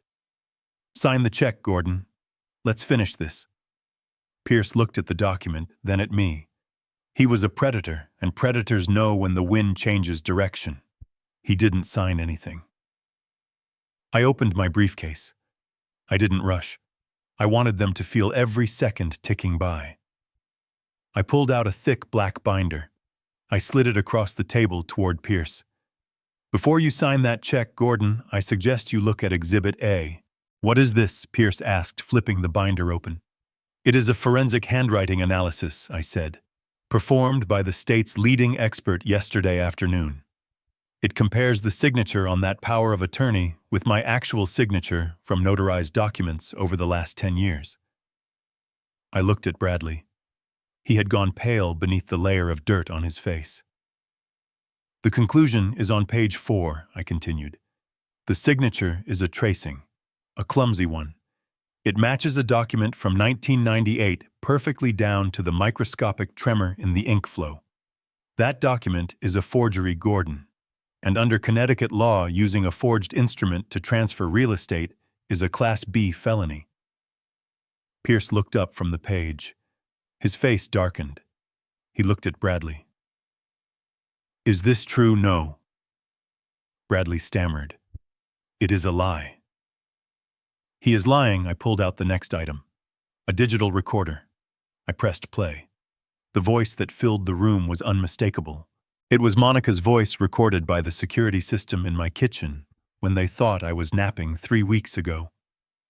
We just need to get the old man to sign the blank form. Tell him it is for his medical insurance. Once we have the signature, we can fill in the rest. We can take the house, the accounts, everything. He is too stupid to notice. The recording ended. The silence that followed was heavy enough to crush bones. Monica made a sound like a wounded animal. She slumped back into her chair, her hands covering her mouth. The defiance was gone. The aggression evaporated. In its place was a cold, trembling terror. She looked at the door, calculating the distance, wondering if she could run. But I wasn't done. I pulled out the bank records. Here are the wire transfers, I said, sliding the papers to Pierce. $250,000 from my grandson's education trust, transferred directly to your company, Gordon. But here is the problem. Since the power of attorney is void, those funds are considered stolen property. If you accept this land deal today, you are knowingly participating in money laundering. Pierce slammed the binder shut. He stood up, his face purple with rage. He turned to Bradley. You idiot, Pierce hissed. You told me you had clear title. You told me the old man was a vegetable. You brought me a felony. You brought the FBI to my doorstep. Bradley was shaking his head, tears streaming down his face. Mr. Pierce, please. I didn't know. We can fix this. Just give us the money. We will pay him off. We will make him sign a new one. I laughed. It was a dry, humorless sound. You can't pay me off, Bradley, because you don't have any money. I stood up and delivered the final blow, the one that would shatter their world completely. I reached into the briefcase one last time. I pulled out the deed. But it wasn't the deed they expected. It was the assignment of mortgage. You see, Gordon, I said, addressing my old enemy, you can't buy the farm from Bradley, because Bradley doesn't own the equity. The bank held the note. And as of yesterday, the bank sold the note to a private holding company called the Foundation LLC.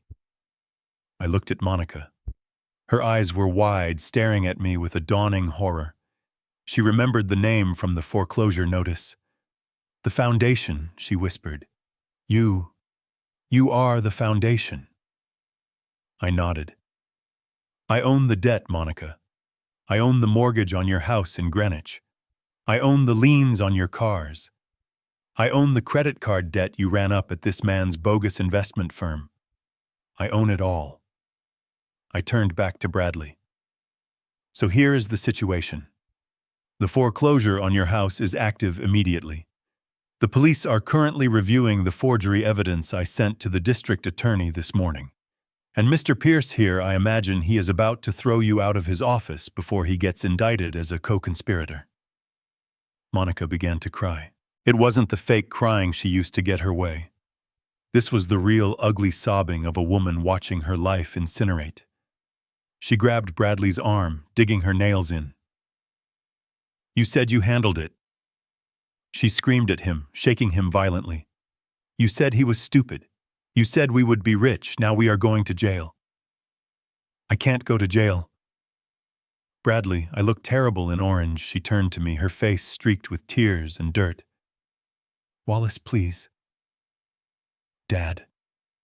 I didn't mean it. It was Bradley's idea. He made me do it. He said you owed us. I love you, Wallace. I have always loved you. Please don't send us to prison. Think of Tyler, I looked at her. I looked at the woman who had banned me from my grandson's graduation. The woman who had laughed when she told me I wasn't invited. I am thinking of Tyler, I said. That is why I am doing this. To make sure he never turns into you. Gordon Pierce picked up the phone on the conference table. Security, he barked. Get up here. I have 2 trespassers to remove. And call the police. I want to report an attempted fraud. Bradley fell to his knees. Mr. Pierce, no. Please get out, Pierce roared. Get out of my office before I throw you out the window. I picked up my briefcase. I snapped the latches shut. The sound echoed like a gunshot. I walked to the door. I didn't look back at my son, who was weeping on the carpet. I didn't look back at Monica, who was hyperventilating. I walked out into the hallway. Behind me, I heard the shouting. I heard the chaos, but I felt only a profound, quiet peace. The truth was out. The lies were dead. The foundation had held firm. I walked to the elevator and pressed the button. I had one more stop to make. The police station. But I wasn't going there to turn myself in. I was going there to finish what I started. The automatic doors of the office building slid open, and I stepped out into the harsh glare of the midday sun. The heat radiating off the pavement was intense, but it was nothing compared to the firestorm I had just left behind in Gordon Pierce's conference room. I walked to the edge of the curb and waited. I did not have to wait long. The sound of sirens cut through the corporate silence. It started as a low wail in the distance and grew rapidly into a deafening crescendo. 2 police cruisers, their lights flashing blue and red, screeched into the parking lot. They did not park politely in the visitor spaces. They pulled right up to the front entrance, blocking the exit. I watched as Detective Reed stepped out of the first car. I knew Reed. He was a no-nonsense officer who had worked the fraud division for 20 years. Evelyn had sent the evidence packet to his desk at 9 o'clock this morning. He looked at me and gave a curt nod. He wasn't here for pleasantries. He was here for an arrest. A moment later, the revolving doors spun again. Bradley and Monica stumbled out, pushed from behind by Gordon Pierce's private security guards. They looked like survivors of a shipwreck washing ashore. Bradley was holding his arm, his face streaked with dirt and tears. Monica was trying to smooth her torn dress, her eyes darting around like a trapped animal. When they saw the police cars, they stopped dead in their tracks. Officer Monica yelled, pointing a shaking finger back at the building. That man inside assaulted us. Gordon Pierce threatened us. You have to arrest him. Detective Reed walked up to them, his hand resting on his belt. Mrs. King, he said, his voice calm and authoritative. We are not here for Mr. Pierce. We are here for you and your husband. Me? Monica gasped, pressing a hand to her chest in a theatrical display of innocence. I didn't do anything. I am a victim here. Reed pulled a folded paper from his pocket. We have a warrant for the arrest of Bradley King for forgery, bank fraud, and grand larceny. And we have a warrant for you, Monica King, for conspiracy and aiding and abetting a felony. Bradley's knees gave out. He slumped against a concrete planter, sobbing into his hands. It was a pathetic sight. The man who wanted to be a king was now just a frightened child waiting for a timeout that would last 10 years. But Monica did not slump. Monica went into survival mode. I saw the shift in her eyes. It was instantaneous and chilling. The fear evaporated, replaced by a cold, reptilian calculation. She looked at Bradley huddled on the ground. Then she looked at the handcuffs Reed was unclipping from his belt. She turned to me. Wallace, she said, her voice dropping to a hurried whisper. Wallace, you can stop this. You know I didn't sign those papers. It was Bradley. It was all Bradley. He made me do it. I was scared of him.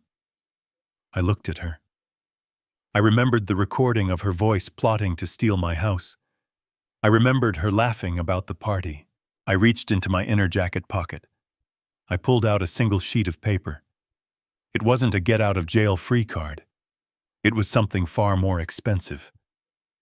Evelyn had prepared this document just in case. It was a voluntary termination of parental rights. I stepped closer to her. The officers paused, watching me. "Monica," I said, "I can't stop the fraud charges. You broke the law. But I can speak to the district attorney. I can tell him that you cooperated. I can tell him that you were a reluctant participant. It might mean the difference between 5 years in prison and probation." Her eyes lit up. Yes, tell him that I will cooperate. I will tell them everything." "There is a price," I said. Anything she breathed. I held up the paper. "You sign this, right now. It grants full permanent legal custody of Tyler to me.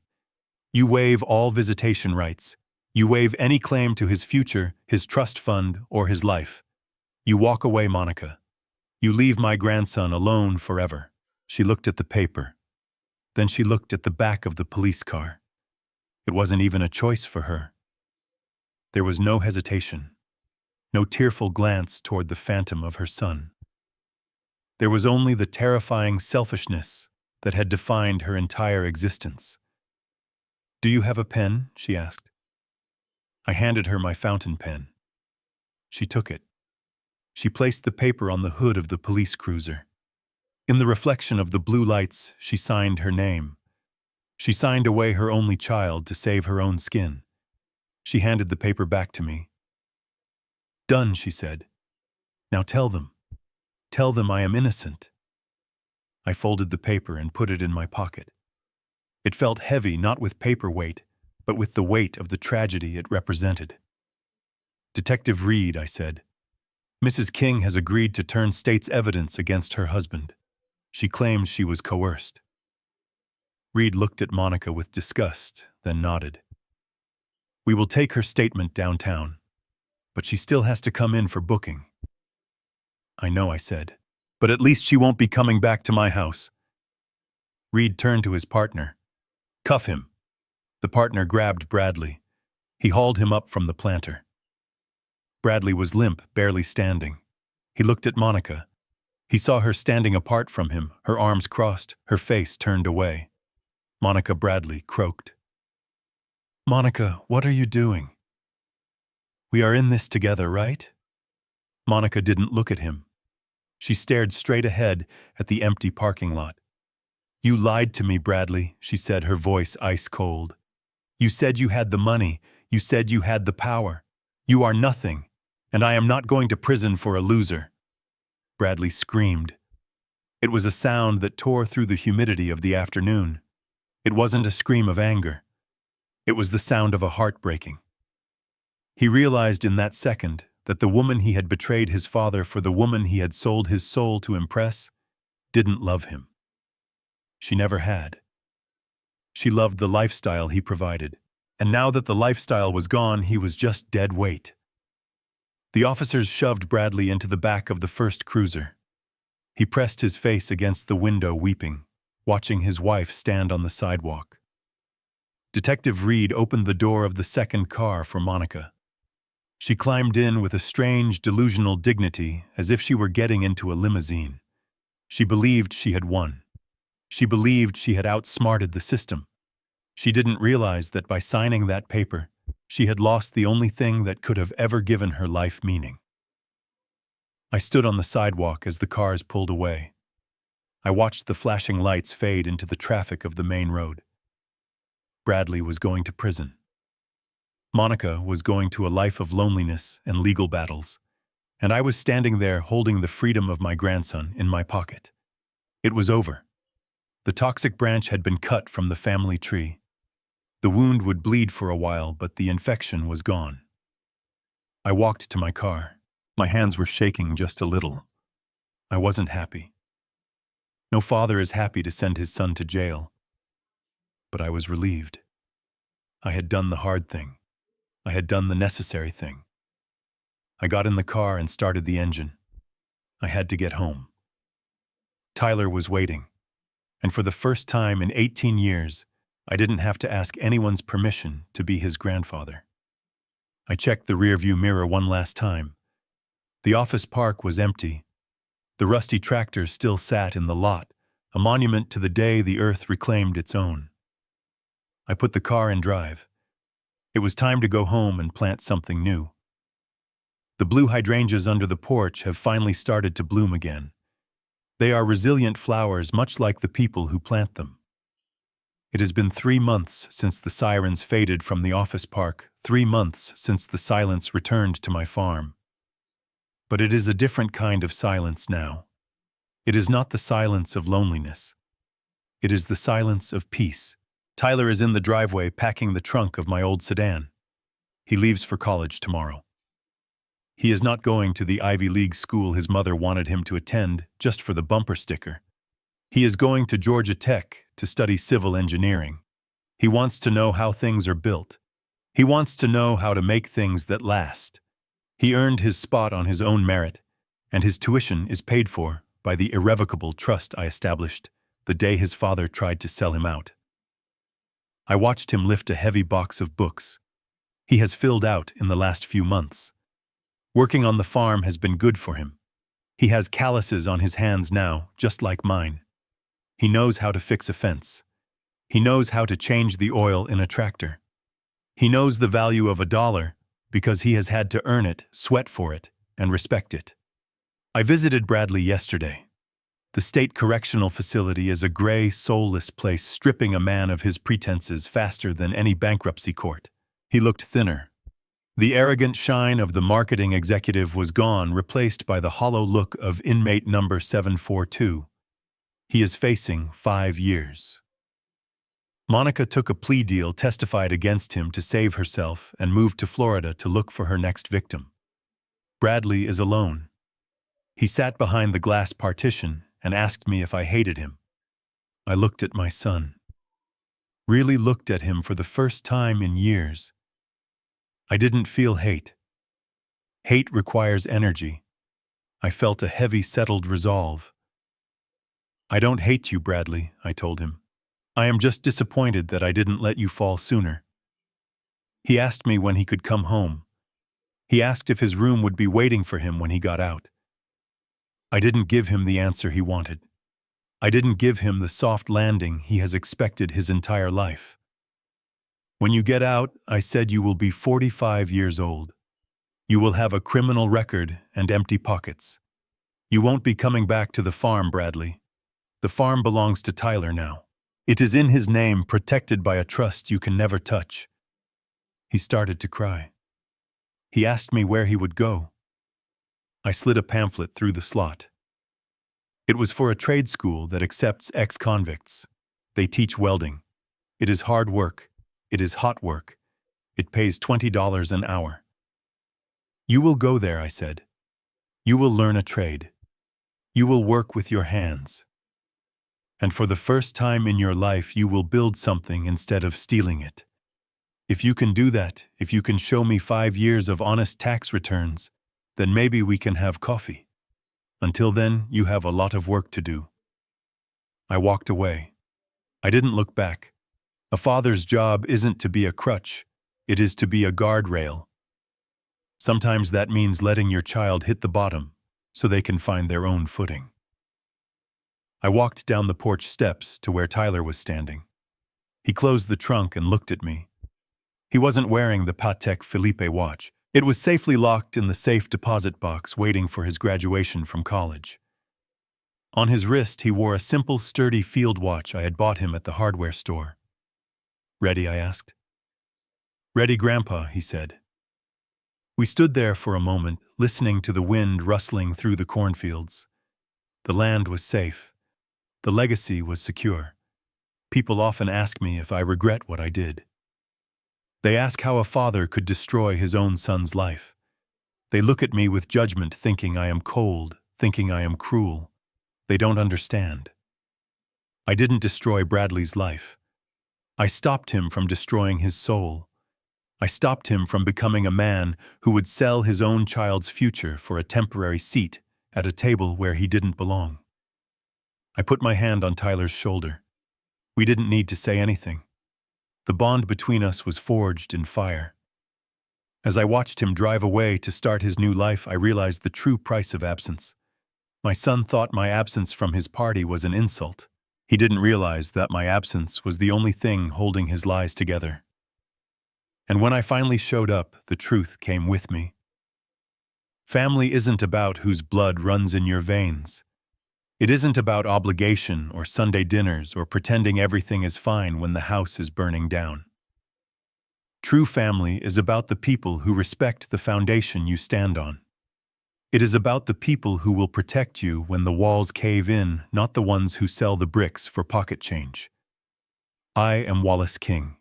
I am a builder. And I finally cleared the rubble. The ground is level now. The air is clean. And for the first time in a long time, the view from my porch is beautiful. This is the end of my story, but it is the beginning of my life. If you are listening to this, ask yourself who is sitting at your table, and more importantly, what are they hiding under the tablecloth? Because sometimes the person you need to evict from your life is the one holding the fork next to you. Thank you for listening. If you enjoyed this story of justice, please like and subscribe.